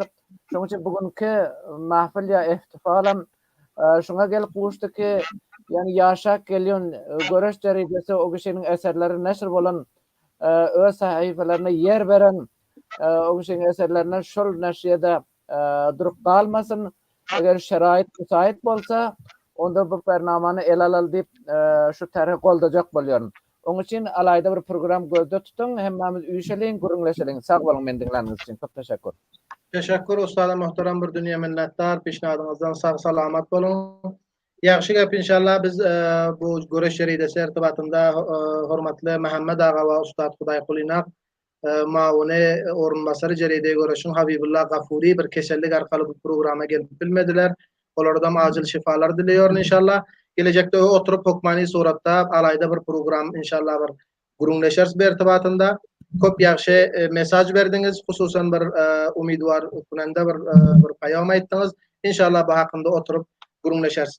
Onda bolsanym hormatly ustadlar, hormatly eşitүүçiler we görüjiler, mana bizim programımız şular eger kemiyukasti bolan bolsa Awganistançylyk diýelim, üçin internet sıkıntısı bir taraftan bazı yani online programlar satın alma bankalar böyle bazı kynçylyklar boldugy üçin iki taraftan ama bizim elimizden gelen şundan ibaret umid etýän ki kim katılıp bilse hem dostlar bir ýaxşy bir program bolandyr diýip umid etýän. Gelecekde ýene hem birlikde barabarlykda şular ýanak ýaxşy ilmi edebi programlar almak bize nesip etsin. Hem aýdasym gelýär programda programın arkasında Armagan Radyosu bir ýatlap geçesim gelýär. Hem Jowzjan welaýatynyň Itlaat we Ferheng riýasaty ki bize bu programı almana zeminany musaid etdiler, namaýandalary aşakda teşrif edip oturlar. Olardan bir dünýä minnetdarçylyk bildirýän ustadlarymız, bir teýdat jowanlarymız ki hem mana şu merhum işçi sahibi üçin bir kiçirägen bolsa bir sadaka şeklinde ayet okuyup, Kur'an okuyup, bular hem hatym Kur'an etdiler. Bulardan hem Allahu Taala razy bolsun. Hem tekniki hemkarlarymız ki elinden geleniçe bize tekniki tarafından kömek etdiler. Şu programımıza şunça alınması üçin hem gece gündüz hatta bir iki hafteden beri işleýärler. Olardan hem bir dünýä minnetdarçylyk bildirýäs. Hem şunu hem ýatlap geçesim gelýär. Afganistanda şu wagtçalyň bizlerde bir hususi resana ýok. Ýöne birinci hususi resana ki men şu wagtçynyň istudiosundan gepleýän Afganistan Türkmenlerinin ilkinci hususi radyosu. Onun amadı Afganistan Türkmen Radyosu ad koyulan. Bakşa hatta Türkmen Radyosu'nun defterinden şıl programı alıp otyz. Bu radyodan bize hemkarlık etýän dostlarımızdan bir dünýä minnetdarçylyk bildirýän. Şul şaraitda şu hususan ki jurnalizm ersesinde bize köp kömek etýär hormatly ustad Hudaýkul Inak. Ýene hem bulardan bir dünýä minnetdarçylyk bildirýän ki bize hiç wagt şu herekete taşlap otyp bolanyça taşwik etýärler. Allahu Taala bulardan hem razy bolsun. Hormatly ustadlarym sizlerden hem bir dünýä minnetdar. Takriban bir ay bolýar ki bu programyň näşekil alınmasy üçin hemmeleriniz öz ýaxşy pikirlerinizi berdiňizler, ýaxşy taşwikler etdiňizler. İnşallah gelecekde bagşa bir şekilde, bagşa bir online application tarapyndan ýaxşy bir programy men we hamkarlarym bolup ýene hem sizleriň hyzmatyňyza bir ýaxşy bir ýene hem bir geçen büyük şahsiyetlerimize şu programda marifi edinçek her bireklerinize kudretli güçlü Allah tavsiriyam. Hususan hem ki Farida Amini ki Cermani'den bize köp bu programın alınması için kömek ettiler, teşvik ettiler bulardan ve hemmeleriniz adınız tutup oturmayın bir dünýä minnetdarçylyk bildirýäs. Yine hem bir şunyanak programı men we hamkarlarym bolup elimizden geleni kadar sizlere gönderýänçä her biriniz kudretli işte Allah tapşyrýas. Hoş sağ bolun, ýagşy gijeler sizlere arzu etýän. Salamat bolun, teşekkürler. Sağ olun, selamat.